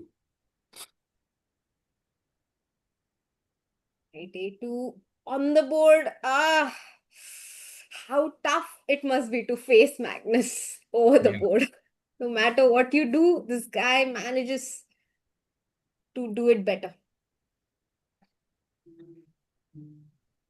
What do you think must be going through a player's mind when he faces such moves, Harshit? I think Moves he's like just knight a2. realizing he's realizing why Magnus is considered to be so difficult to play against. But do you, like, what happens? Does a person tend to give up, or does a person say, okay, this guy is making really good moves, but so can I? You know, what exactly happens more often? I personally think that people are starting to get really like, the ones who have played Magnus a lot, Huh, like Anish and Fabi. huh. I don't know if they think that playing against Magnus is like a fun challenge. It's quite possible actually that they want to avoid playing with him because he just doesn't have a weakness. Nihal recently had the choice to play against him in an online game. He had a choice to choose, and he chose the other MVL. player, MVL, and he said, "Oh, the choice is obviously very difficult," and went on to choose MVL in 1 second. So, yeah, I understand that. You also want to maximize your chances to win, no? As a Yeah, Hans is like sportsperson. exactly. Here, the one of the best moves in the position. Do you want to guess it, Harshit? I For wanted to black. go c5, but then I lose control of the d5 square. So c5 is a very bad move. Hmm. Um, Bishop c5 maybe to try and stop white from getting his knight Bishop to c5 b4. might be a decent move here, but that's not the main move. Let's see Bishop c5. It But actually, it doesn't really stop knight b4. yeah, but Oopsie. and you have to give up your bishop. That's Yeah. a tragedy. Oopsie. So then, what else? One of the best moves here is c3. Ah, Give up the pawn, but you're attacking the rook on f1. but bc3? Ah, you Pawn to take on c3. d, yeah, bc3. And now the pawn structure is damaged, so you go to a4 with your rook. This is really difficult because, yeah, this is tough. But now that you explained it, it makes some sense. But Maxime would really need to spend a lot of time to find this, I think. Yeah, the rook is still hanging, so you would need to save it with rook f e1, and black takes on a3. So you did not give up a pawn, but instead you worsened white's pawn structure, and knight b4 is still possible, but then you can play bishop b5, you defend your pawn on c6 and say, okay, I haven't lost much. I'm still in control. Yeah. But this is a difficult combination to find. I agree. And black has so many logical moves, like you suggested. There's bishop c5. There might be rook d8. There might be king g7, threatening to take on h4 next. Because someone asked in the chat if queen h4 was possible. It is not, because the pawn on f7 is hanging. But once you play the king to g7, you are threatening the pawn on h4. So, But Soumya, only 3.5 minutes for Maxime. वही And तो. even if he has a decent position, time ही नहीं है. Yeah, he has to make his decision fast. But if he finds c3, na, it's already so, like, there's already so much to be happy about in his position. And by the looks of it, it doesn't feel like he's going to make a move anytime soon. Arey, Harshit, you have a wish from Jinku saying, "Happy birthday, Raja. Have a brilliant year ahead, brother. Wishing you good health, success, and happiness." Oh. Arey, thanks a lot. Thanks a lot, Ajinkya bhai. I'm looking forward to spending some time with you because it's been a long time since I've actually enjoyed in Mumbai, and I'm hoping to do that. He's very supportive, actually. He always sends positive wishes, and he's been always very supportive, actually.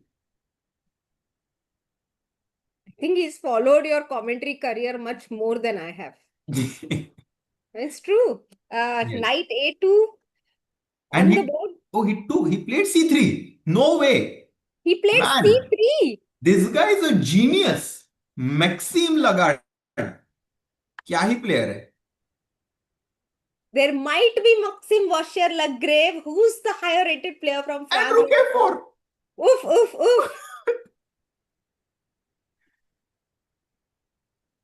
You can see Magnus, he was a bit annoyed that he found this. He's down 2 pawns, but he has a very good position. By the way, Hans's bar has completely swung in his favor, and actually he's winning against Bortnik.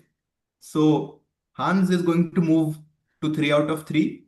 But this game, guys, all eyes on this game. Magnus Carlsen is facing a very tough opposition from the French Grandmaster Maxime Lagarde. Okay, for wonderful find by Maxim here. C3, pawn takes rook a4. He will be very happy to show this game to his friends, to his students, to his family later, no matter what the result is. He's played a great game so far. And rook e1, and he He's so quickly calm. takes Look at the this. pawn on a3. He's making all the strong moves here in the position. He understands the position really well. And Maxim is actually a very dynamic player, and he's used to playing a pawn down with a pair of bishops, because you know what is his favorite opening with black, Harshit? Who's? Maxime French. Lagarde. Maybe, but his favorite, he plays the classical Sicilian very often. Ah. And in the classical Sicilian, you often get a bad pawn structure with black. You often lose a pawn on d6, or may sometimes f6 even. But Mhm. and sometimes you sacrifice a pawn with b4. But you have these pair of bishops to compensate for the material disadvantage. And he likes those positions very much, actually. Yeah, and I think he must be very happy in this position as well, because it doesn't even feel like black is down a pawn, because the pawns on c2 and c3 are doubled. And Magnus played rook e1 quickly, but after rook a3 is thinking. I'm surprised by this, but okay, it makes sense. Rook f1 by Marrata, so he Hmm. defends it. And what now, Magnus? He goes knight b4. Mm-hmm. Uh-huh. What a good move. You are threatening the pawn on c6 as well as the bishop on a6. So the only move here is bishop to b5. And look at that camera behind those two players. Kya crazy camera hai. Oh, is the problem with bishop b7, rook d6, or is that too much? Goes bishop b5. Bishop is a knight c4 also, right? Soumya, you don't want to leave control of the c4 square. Knight c4, a much stronger move. And in fact, you lose material immediately. So bishop b5 was played. And can I still play rook d6, or it's a bit pointless here. Yeah. Guys, No. let's go full screen on this board here, because look at his expressions. It took him like 30 seconds before Magnus wrote the move bishop to b5. And Yeah. I think I would love to see their expressions now, if we can go full screen. Magnus has to be accurate, by the way. Soumya, if black can capture the c3 pawn, black भी better हो सकता है. यहाँ पे actually your intuition working very well. The c3 pawn is a big concern. So let's give it up on our own terms. Play c4. Bishop e4. c4 will be met with knight c6. And the b4 knight is not really hanging, because we pick up the pawn on f7 and the king will be completely exposed. Uh-huh.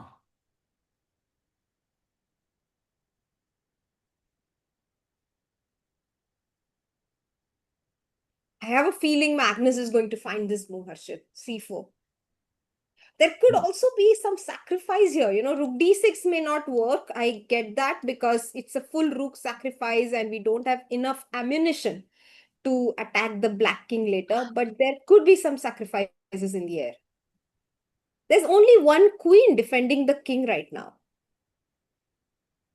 We had a lot of people saying Magnus is going to win this game for sure. Guys, how sure are you now?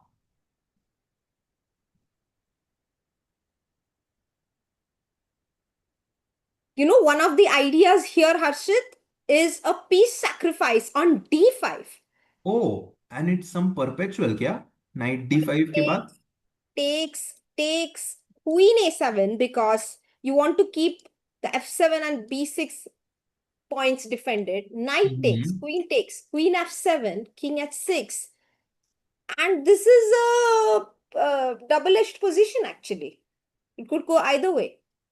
Because the king on h6 is super weak. Like a queen e7 is a move here, threatening rook d6. And you are And also threatening the rook on a3. let's see. This is a very nice line that you showed, Soumya. I actually like this position for white quite a lot because of how many options he gets. Let's come back to the live board to see what Magnus is going to choose.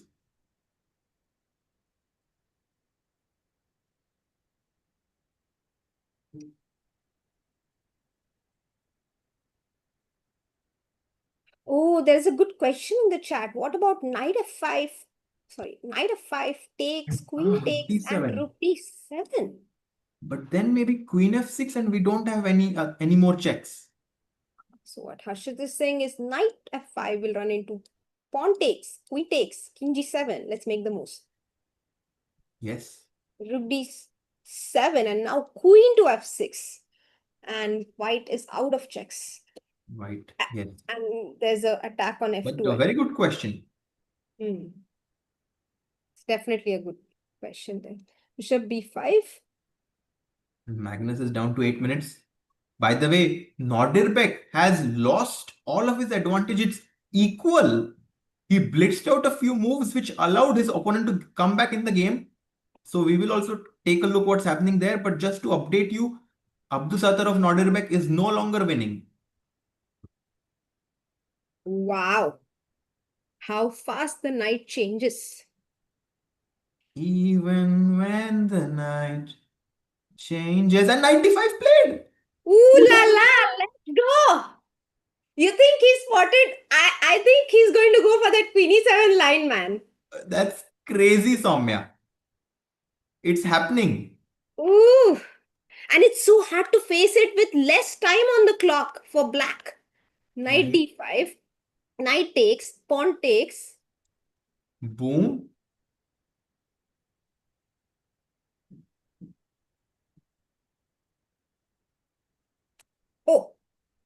Oh, black hasn't made a move yet, by the way. Yeah, he's thinking where to put the queen. Did he spot it? Oh, he didn't. He missed it probably. Look at his face. He missed it. He missed that white could play knight d5. Yeah, he's just stunned by this piece sacrificed by Magnus. Even I'm stunned, Soumya. What a practical decision by Magnus. Absolutely stunning piece sacrifice. Not easy to spot. White had many options in that position. He finds the one that puts maximum pressure on Maxime here. And I have to tell you that this player, the player in the name of Kamali Denova Meruert, defeated Karthikeyan Murali, and she's the second female player to be on full points. Wow, she defeated Rauf Mamedov in the morning. Sure, she was lucky that Mamedov blundered an exchange, but so what? She got that full point in, and now she's won against Murali Karthikeyan. We will go back to those results, but Queen e6 played. Oh, mistake. Mistake. And look at Magnus. He's like, wait a second. Wait a second. Doesn't this allow me to attack both of your bishops simultaneously? Rook b1. What a nice spot there, Harshit. Rook b1. If queen c6, I have c4, Soumya. Boom. Queen c6, c4, queen c6, queen f7 even. Oh, yes. We pick Yes, up I was everything. just focused on getting one of the bishops. But yes, queen f7, simple dimple. So queen e6, queen a7 did not, queen a7 was the way to not allow rook b1 here, because after rook b8, this is a very important point, that Ooh. rook b5 runs into bishop f2. Ooh. And Mamma why mia. doesn't it work here then? I'm just curious. Queen e6, rook b1. Array. Soumya, because after queen e6, rook b1, there is knight c7 in the end. Crazy. This is a very good point there, Harshit. Rook takes, bishop takes, queen takes, rook b5, and we have a beautiful fork out here. Queen d7 will be met with knight takes, queen takes, and queen f7. The king will be fully exposed and checkmated eventually. मजा आ गया यार ये game देखने में तो. He sacrifices a piece, but now Magnus, can he find rook b1? Can Even he knight find it? b6 would do the job, no, Harshit? Like the line that we saw, even that would be good enough. But this Practically, I think yes, even that would keep a lot of winning chances for Magnus, but rook b1 is like objectively winning. rook b1, the star move in this position. A star move by the star player. Oh, did he play it? He plays He it. played it. Rook b1, rook b8 on the board, Harshit. And now Magnus is going to show the line that we just analyzed, Soumya. Oof. What a performance by Magnus Carlsen. He takes the bishop on b5. He makes it look so easy.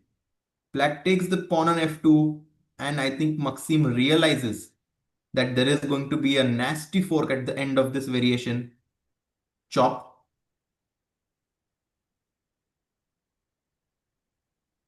Magnus, oh, playing his opponent in a dynamic position. Yeah, and he realizes, look, oh, he resigns there.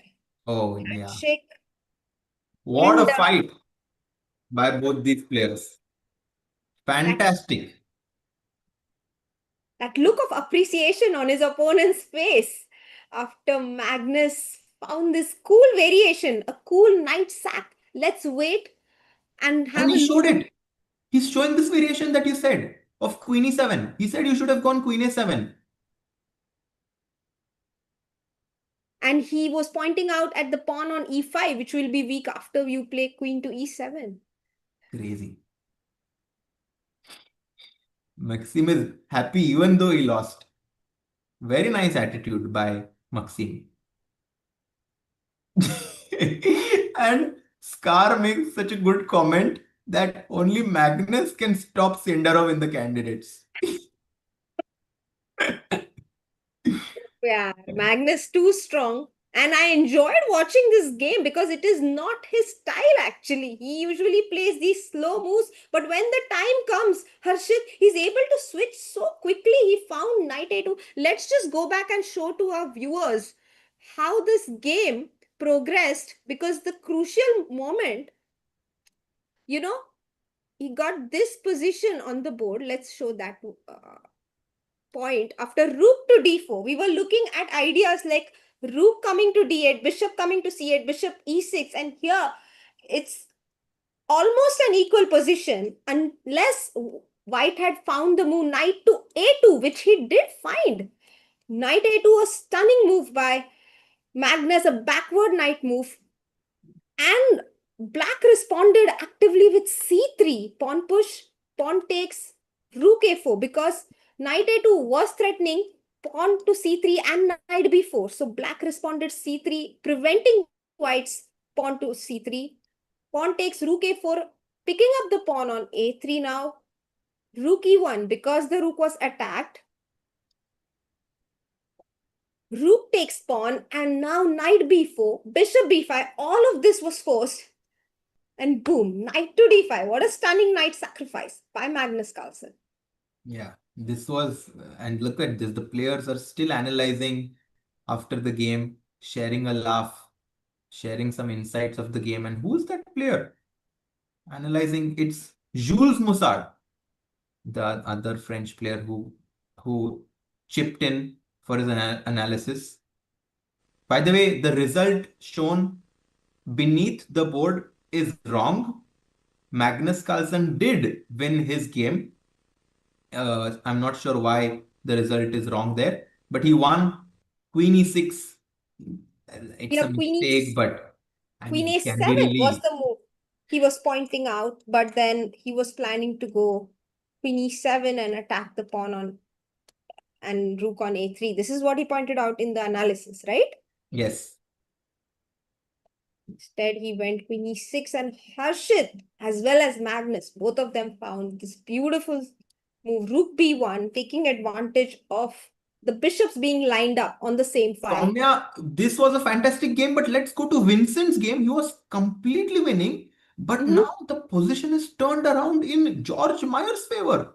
Yeah, let's Look, go. We will play the last move just for our viewers who just tuned in. Knight c7, queen moves, takes, and queen f7, and this would have been checkmate on black. George Meyer के साथ Vincent क्या कर रहे हैं आज? Wasn't he completely crushing black at one point? he was. But look what happened now. Suddenly the queen and the bishop for black have lined towards the white king on h1. Oh, and that's why our rook is now stuck to a defense. Bishop c2 on the board. Can we play knight g4? Bishop c2, good move by him, but he only has 2 minutes on the clock. Knight g4 looks so tempting because we want to, rook f8, by the way, would be an epic blunder. Guys, knight g4. Can I take the rook on f8?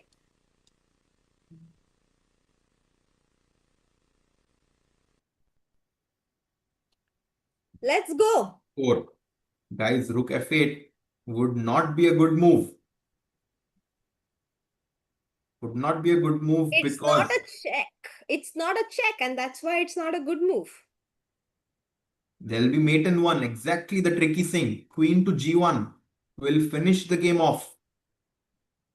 The rook is the only defender for the white king here. You don't want to move it away. Ishan Basak, Winners Academy finding it. Yes. So after bishop c2, George Meyer is considering whether he should play knight g4 immediately or he should play like a waiting move like rook f7. But rook f7 Check actually, रहेगा. yeah, ना rook f7 के बाद हम check दे देंगे और इसलिए the rook is very well placed on f8 right now. I agree. I agree.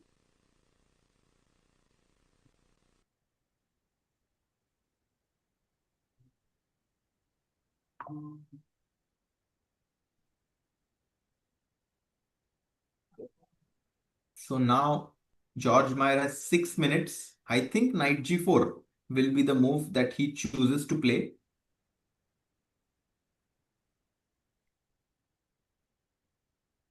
Oh my goodness.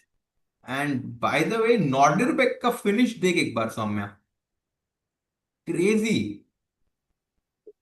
This guy, Abdusattorov Nodirbek is just so strong. Maybe over here? Over here, right? Yes, just look Right. at the next few moves. Like he was Oh. winning, but then he allowed some sort of equality. And then a6 takes the pawn and queen c2, rook c4. Preventing rook a4. Queen b3, but black had very decent drawing chances. Black goes knight c5 and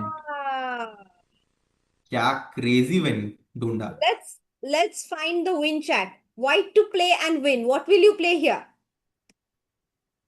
Knight to c5 is a mistake. Why is it a mistake? Which move can the knight, which square can the knight not cover from c5 anymore? Pawn push करेंगे तो queen चले जाएगी. आप एक pawn भी दे दोगे, नई queen तो बन जाएगी, पर आपका एक pawn चला जाएगा and the queen will also be taken. So be careful. Be very careful here. And yes, I think we have queen takes rook, queen c4, Saurabh Chetwani finds it, nothing finds it, queen takes c4 and the a pawn cannot be stopped. Knight was doing a great job on e6 because then it could have gone back to c7 once we moved it away from e6. Queen c4. And after this, Abdusattorov went on to win this game. Moving to full points, let's go back to Vincent's game.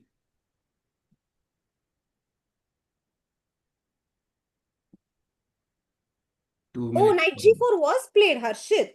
Yeah. Knight g4, he took back with the knight and rook takes would be met with queen takes. The g1 square would still be guarded. So pawn takes knight. And maybe king h2 now because then We are ready to take on f8. Because we have a square on g3. And Vincent is a little nervous here. He looks at his clock. He's shaking his head. He's like, how did I end up in this position? From a position of total dominance, he has allowed George Meyer to get this initiative. Knight f6, knight to h5 is also something that Black would love to get. Wow, knight f6, knight h5. Vincent's face has gone completely red. Yeah. Harshit. Guys, this is an exciting game that we have in front of us. निहाल का game भी देखेंगे guys, but right now this game, क्योंकि we have the camera of Vincent's board. He's played his move g3. Oh, he wants to go king to g2. But what if rook f3 now, Harshit? Similar to Nihal's idea Rook f3, of rook there is g3. this concept of white going king g2. Rook f3 will be met with king g2 anyway. You don't pick up the rook because, oh sorry, rook f3 anyway, queen g1. But you go king g2. You're not threatening anything. And he There goes is no for it. He goes for it. Soumya, rook f3 played. It's a difficult Wow. position. And 1 minute 30 seconds for Vincent again. The clock is ticking. Tick tock. His legs are shaking. He's nervous.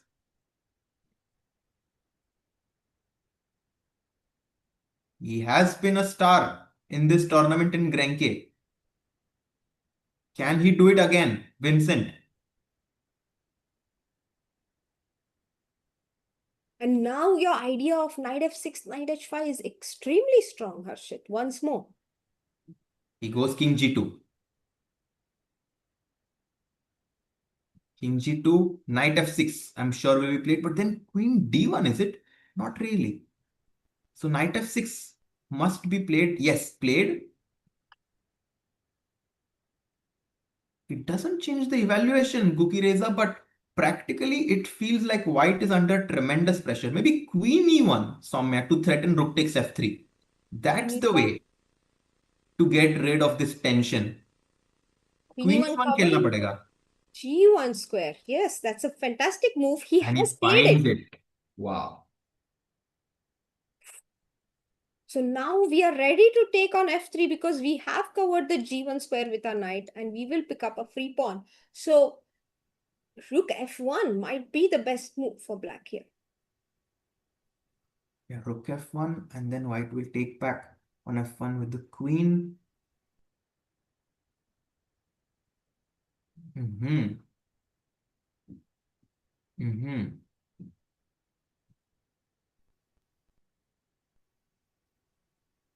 he It's amazing. Chess is amazing. I mean, 2 moves ago I thought white is in big trouble and suddenly he has managed to defend it. Yeah. And now suddenly it might be white after this move queen e1 who might be getting very optimistic because black is forced to take on f1, right? And we thought that the rook is an attacking piece. If we exchange another of our battle, like one of our troops, I mean, white does have a bishop pair. Yeah. You know, it shows, I mean, it's so similar to life as well that when we are under pressure, if we can keep our nerves and if we can remain calm and simply face the situation, find the best possible solution in the situation, we can actually control it. Crazy. Very nice analogy, Soumya. So queen e1 on the board, wonderful calmness shown by Vincent there. His face might have looked nervous, but his hands and mind made all the right moves here. And he has kept everything under control. I think Vincent is definitely out of the woods here. And look at him. He knows it. Yeah. He's like, but matlab, maybe he was never in trouble, but it felt like, something was going wrong. And also you can see a sigh taken by George Meyer realizing that he doesn't really have anything here. And maybe can we go to Nihal's game now? Because Nihal's game is very exciting as well, Soumya. Wow, what happened there? The rooks got traded. So it's a queen and knight versus queen and bishop endgame. And I kind of want to reroute my knight. Yeah, knight f8, knight g6 is what comes to my mind instantaneously. It's great rerouting. And you can also go to h4, take the pawn on f4. Knight f8, a good move. f5 played by Oh, Nihal. what? He wants to come to f6 with his knight after pawn takes f5, knight to f6, and maybe knight to d5 or h5.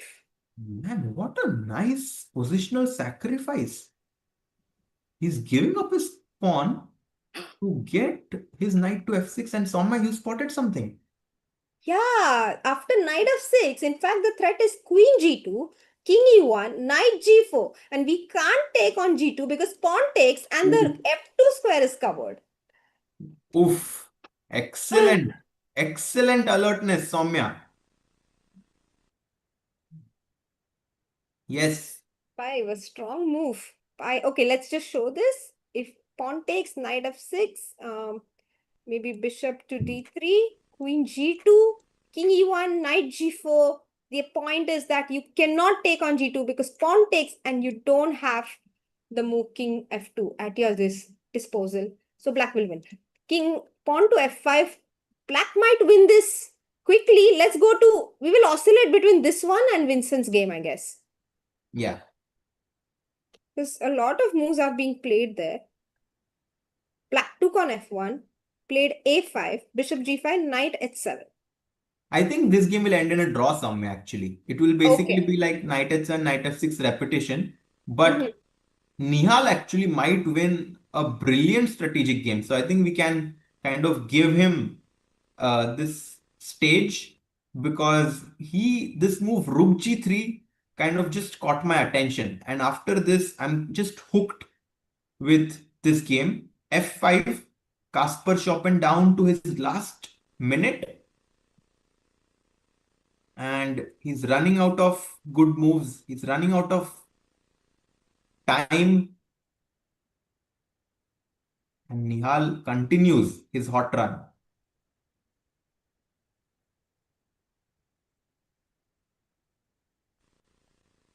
f5. f5, ef5, knight f6 on the board. Yes. Knight f6 played in 2 seconds, by the way. Nihal is not letting his opponent breathe right now. Blitzing out his moves. And his idea, as you said, is queen g2 and knight to g4. That's the threat that black has in this position. And he played a move. What was it? King King f1, f1. preventing queen g2.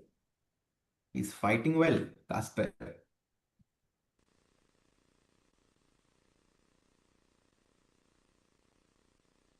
What if we pick up the f4 pawn now? Oh, are we threatening bishop d1? No, right? So maybe knight d5. Yeah, knight d5 threatening knight takes f4 seems quite strong. I also think that we can consider a move like king d7 here. I think it's very, very possible king d7 is played. Mhm.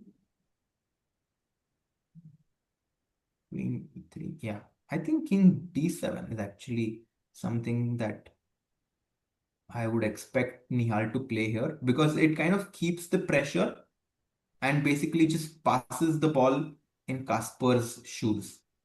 Played knight d5 though, Harshit. Oh, he played Very knight d5. fast. Nice, very nice. And yeah, honestly, simply pick up the pawn next. So what does white do? And by the way, we get an update that Leon is completely winning. Nice. Very nice. Leon Mendonça playing Christopher No. And Oh, he's it's the just pawn endgame. pawn up in a king pawn endgame. So he's going to win this. Is this a trap after pawn Oh, takes bc5 e5, c6. c6, and it's a draw suddenly because it's an opposition. There is no entry for the king. Oh, It's a small so he trap has to that go black has set. b5. Yeah, and he plays it. He plays b5, so he doesn't fall for that. And now king d5, and Leon will move to 3 out of 3. We might have 3 players on full points from India. So let's see And if it's amazing, Harshit. We also have a thank you from Memeto 123. Try oh, thanks a lot. 110. Thanks a lot. Oh, so sweet. Yes, very sweet. Let's go back to Nihal's game. Yes, Nihal's game. He played bishop e4. Only move for Nihal is to capture the pawn on f4 now. It's getting dark here. I need to turn on the light. Ah. Oof. Oh, it's Turkish currency. Acha, thank you, Memento. It's Turkish currency. So we have a chess fan from Turkey watching us. That's nice to know. Knight will jump to f4, and slowly but surely Nihal will convert this. It's not over yet, Soumya. They only have a minute left on their clocks. I think that there's still a lot of accurate moves for Nihal to make before he wins this. Yeah, I do agree, Harshit. I think there's some work left to do. But the good part is that both of them are down to their last minute on the clock. and when they're both down to 1 minute, we both know how dangerous Nihal is. Exactly. So bishop comes to e4, but he's been thinking. What is he thinking about? If not knight f4, then what? You obviously don't want to take it with the queen. Yeah, he's thinking here somehow. Somehow he's thinking. What are black's options? Nihal must take on f4. If he takes on f4 with the queen, he's actually losing. Yeah, this is a bad trade here because of the move f6. This pawn is Yes. very strong. So he Bishop e, must take on f4 with the knight, and he plays knight f6 back. knight f6. Because he did not want to allow f6 after knight f4, f6, and he did not feel very sure about this position, perhaps. But I think that yes, bishop c2 back. That's what I thought Chopin will play. He will try to repeat because that's the position before Nihal played knight d5, Soumya. Hmm. And Well, now that makes Nihal sense. has. Oh, now queen f3 maybe. Queen f3, king g1, knight d5, and you don't have bishop e4 anymore.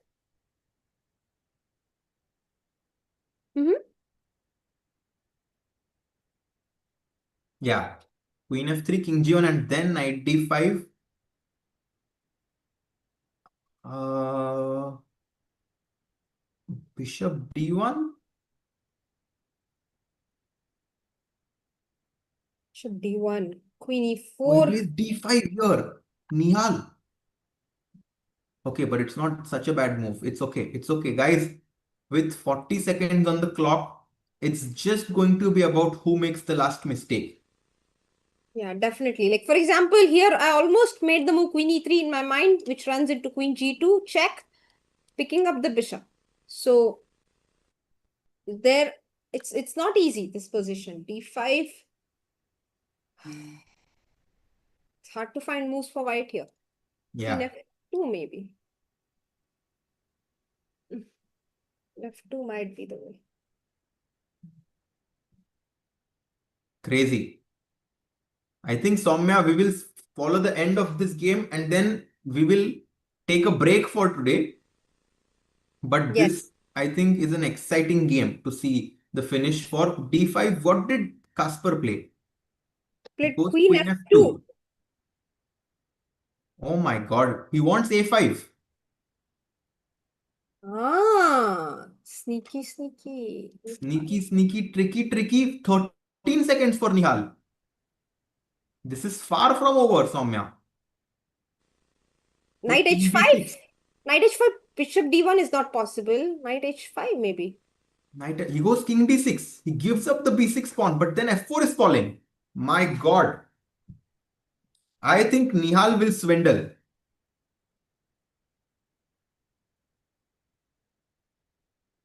Oof, I'm nervous to be honest. Like I'm looking at a move like queen g3. I don't know what's happening here. Yeah, this is tense, Soumya. Queen g3, if you play, you have to calculate some sort of pawn end games as well at some point. Yeah, absolutely. And Kasper is down to 40 seconds. I wish we had the camera. But okay. But okay.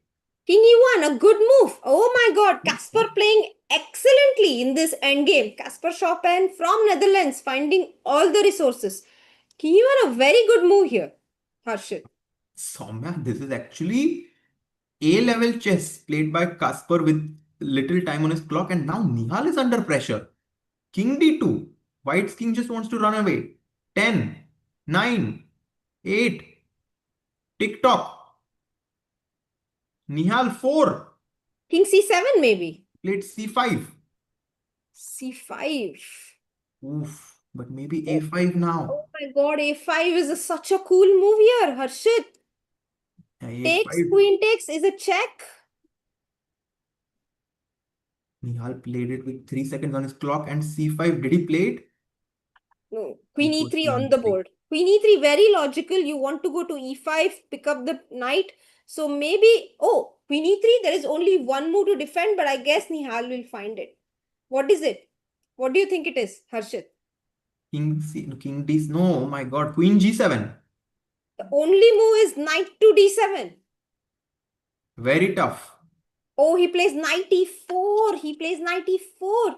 It is a decent move, but even bishop e4 might be all right for white. Pawn takes c5 gives white an advantage here. Yeah, I think Black is no longer playing to win, and he needs to accept that. Nihal needs to accept and start defending right now. I think white is likely to take on e4. White is low on time as well. It's not so easy to realize that pawn takes c5 might give him an advantage. And why not f6? Ah, Queen h4 check. Ah, that's the trick. Uh-huh. So He f6 played a runs. move. He played bishop takes e4. You were right. It's the most natural move to play when you're under time pressure. Capture the opponent's piece. Bishop D takes, de will be played. And now queen e4 might not be a good move because of queen e1, king and Queen e2, h2. and queen h2. And again, you have this problem of the edge passer. So what do you think? Like, He makes a move. Let's just see what the players are playing. They play queen Queen e4 played, but e1. queen Ooh. g1. Oh, Nihal has a good chance here to win. Queen g1. Not sure, Soumya, to win because Queen g1, King e2, Queen h2, and King f1. Do you have any checks? Aha, that's your point. So he Queen goes g, for it. Queen g1. Let's see. King king e2 e2. played. This is happening. Queen h2, king f1, queen g3. But you still are not threatening any check. I'm threatening h2 next. Ah, yes. Uh-huh. Queen Mm-hmm. h2 played. And will he Queen go to h2 played. f1 or d1 is the big question.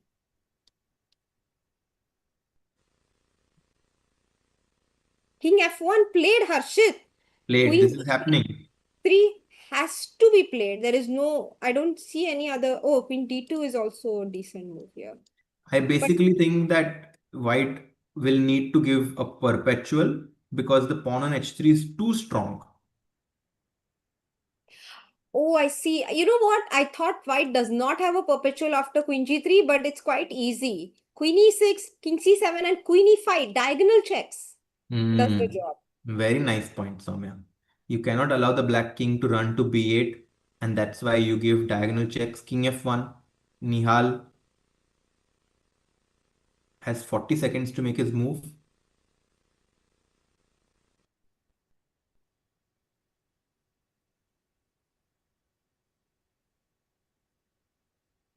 "25 seconds. Any move by Nihal should force some sort of a perpetual by Kasper. Kasper defended incredibly well today. Yeah. It was very tough, his position. Nihal missed this. 5. By Nihal has to play though. खेल 3. दो भाई. Okay, he plays खेल queen दिया. d2. Queen D2. Oof. And now it's time for Kasper to give a perpetual unless he goes king g1 to play for a win. My God, he can still play for a win with king g1 and king h2. So king G1, queen C3, king H2. That's what Harshit means, but I doubt it. I think he'll give a perpetual, call it a day. They've been playing for almost 8 hours today. He goes queen e5 check. Yes. Yes. He goes for this king d7, and I think queen e6 check will happen.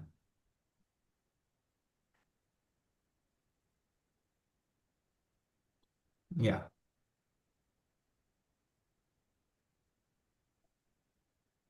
Yeah. I think this game is going to end in a draw, guys. Yes, tomorrow. Everyone is asking what time is the game tomorrow. Tomorrow we have 2 rounds. The fourth round will start at 1:30 p.m. IST. Yes. So do join us for that one. And the fifth round will start at 7:30 p.m. IST. So we will see you at both the games, hopefully. Yes. Yes. Yes. Yes. Queen g7.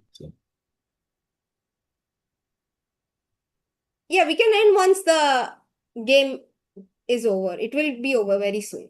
Yeah, I think this game should, unless anyone tries to play for win. So let's make sure that this game ends in a draw. Because king c6 loses to b5, right? Nice. Maybe. Yes. No, no, Oh, no. maybe King not. d6. King D6. Yeah, Yeah. King D6. He goes king d8. Some check.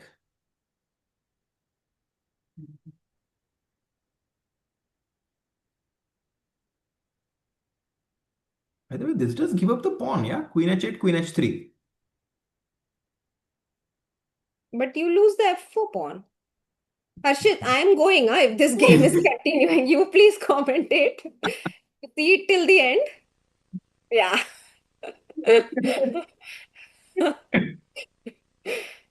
मैं देख लो He मैं plays. निकल रही हूँ Let's go.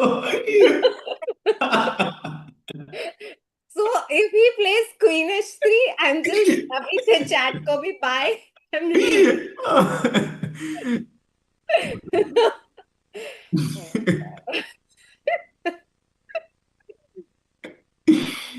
Oh my God. Commentators का भी कुछ sleep routine होता है. खा लो. This is crazy. Oh my God. Check दे दो भाई Kasper.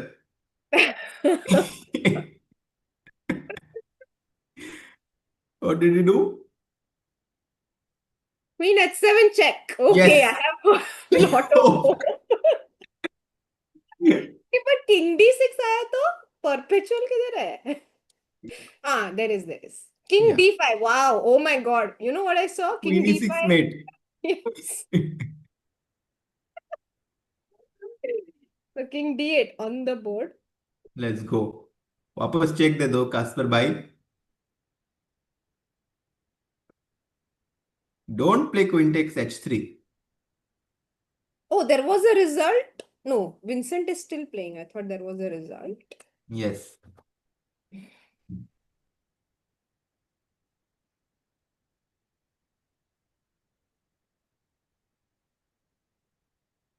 b8 and I I think he's considering to take the h3 pawn somewhere. Someone's Someone joined. joined. Oh my God. Okay, Sagar, thank you. Maybe you can share the screen now and I can go. But I cannot see क्या हुआ? him. Oh my God. Hi, Hello, Sagar. Sagar How bhai. are you doing? Hello hello, कैसे हो भाई? मस्त हूँ भाई. कैसे हो आप लोग? Wonderful timing, Sagar. We are watching this thrilling rook ending, queen ending, and wondering if they are going to take a draw and we can have the day But off. it seems like white will try, no? Here नहीं or नहीं not? भाई. Check. नहीं check देगा. हाँ बराबर. H pawn. नहीं queen takes H3 मारा तो तो सौम्या टाटा बाय बाय बोल रही है. नहीं but already like bot last game है क्या?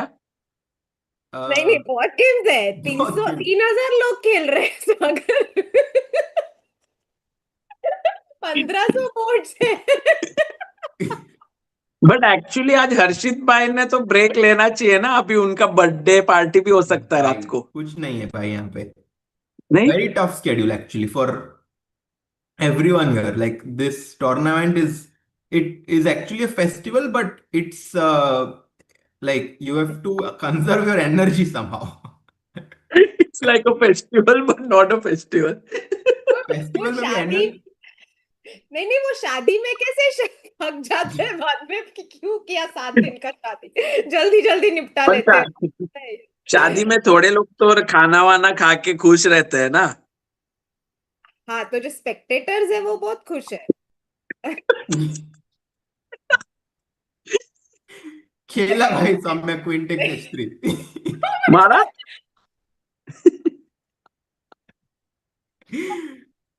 Oh my god. बट मारना ही पड़ेगा ना भाई. तो वो तो एक्स्ट्रा फोन के साथ ट्राई तो करेगा कि नहीं.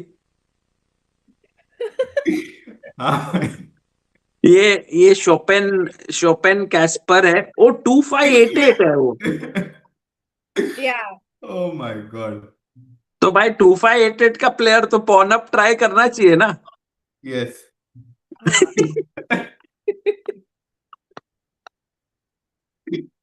Oh, Tanya is calling me. 1 second. I'll put her Who is on. calling? Tanya, I'm streaming. You're on Oh, Tania को भी बुलाओ. तानिया को भी लिंक भेजो. You're on. We are just streaming भाई right now. हर्षित भाई आज तानिया पर बर्थडे गिफ्ट पिकअप. नहीं, Grenke. Oh damn, dude! I just called you. Chalo maze karo. Thank you. And Thank call you. me then whenever you're free. Okay. See you. Happy birthday! Bye. Bye. भाई हर्षित भाई बुलाते थे ना रुक end game कर birthday gift के नहीं लिए. भाई, मुझे भी निकलना है भाई अभी तो. into p4 on the board. Sagar, how was the candidate Yeah. stream? You Yeah, can how tell was us that? about it. Today was a Sindarov day, like every other day. Sindarov crushed Hikaru Nakamura like without a fight almost. Mhm. And Fabi won against Bluebaum. So that was a big result क्योंकि Bluebaum अभी तक हारा नहीं था. And for India it was a tough day because Prag couldn't win against Esipenko from a slightly better position. And Vaishali couldn't hold her game against Zhu Jinner. She got outplayed. And Divya, I think, drawing with Tan Zhongyi was the best result. Wow.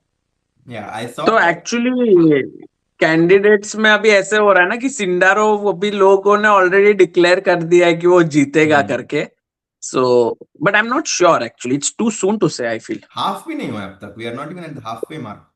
या but he has 4 wins. Generally 4 wins करना बहुत tough रहता है candidates में. What about here? I heard Harika won against Awonder Liang. Yeah, I can show you that game actually. Maybe we can show him that game. Let me bring it on the screen. Mhm. So, So, हाँ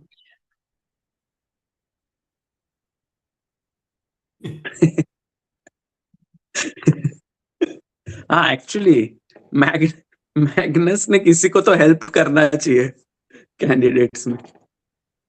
So Sagar, Harika was white here, and this is a हाँ. pretty equal end game, middle game they reached. She offered a queen trade with queen d2, black took, white took, and knight a4. कोई भी सोचेगा कि अभी जल्दी जल्दी draw हो जाएगी, right?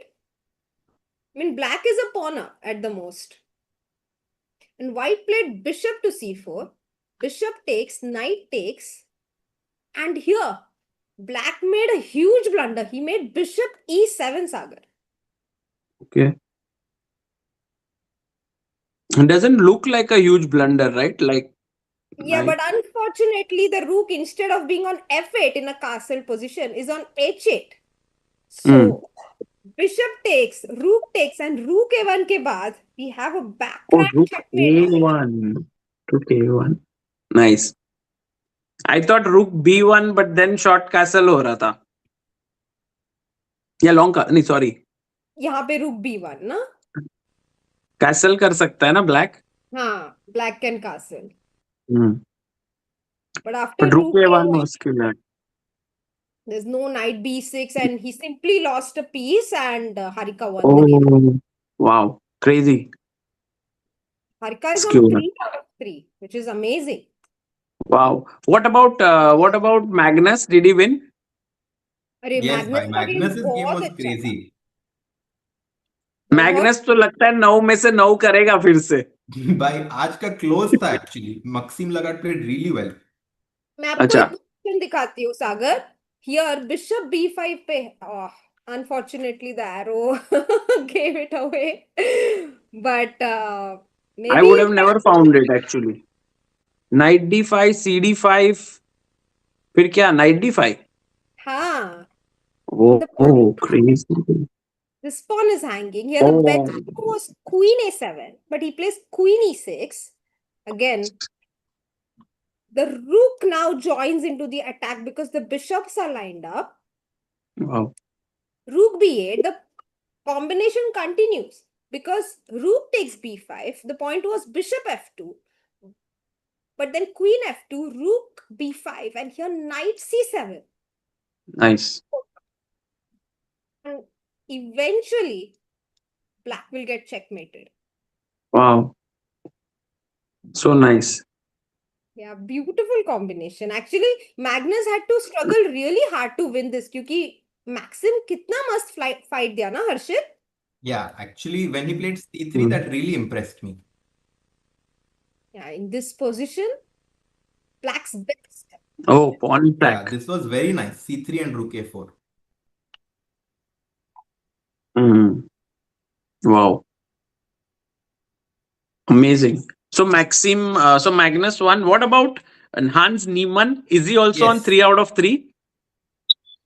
Wow. भाई हांस नीमन और मैग्नस का मैच हो जाए वो भी 6 अप्रैल को फाइनल Crazy. डे पे और 7 अप्रैल को अनटोल्ड इज रिलीजिंग. Oh! भाई वो तो स्क्रिप्टेड हो जाएगा फिर. Sponsored by Netflix. Grenke Chess Festival. That would be so nice. Okay, Nihal Sarin could potentially lose this actually, है ना? Huh? You think so? What? यहाँ पे कुछ ना कुछ तो हो ही जाएगा. हाँ, check आ जाएगा because somehow the white king cannot run away, है ना? Yeah. So maybe draw. And what about Arvind Chithambaram? Arvind lost his game to Benjamin Book. Yeah, Oh. he got actually completely outplayed from the opening. He got balked. Like Same. Niemann का अपन बोलते हैं mocked वैसे. Yeah. Knight e4 runs into rook e8 in the final position. You don't have f3 because the bishop is pinning the pawn. Wow. Okay. कुछ games था opening में ही like 1 घंटा सोच लिया सबने. in like, अच्छा. I mean, there is no opening only. It's middle game से ही start कर रहे हैं, ऐसा ही है ना freestyle. So then first 10 moves में ही like so much time is consumed. Like in Magnus game, by the time they reached move 18, Magnus was down to 20 minutes, Wow. Wow. which is very unusual for me to see. But then that's what freestyle does. True. True. And I think Leon's game will be very exciting tomorrow because he's on full points, and I think he will play a top player. Leon is on full points, kya? Full points. Wow. Did he beat any Nihal? higher rated player? No, not yet, but tomorrow he will play. So Nihal and Harika are only Indian players with full points. नहीं, निहाल तो 2.5 होगा ना? Sorry, Leon and Harika. Leon and Harika. Yeah.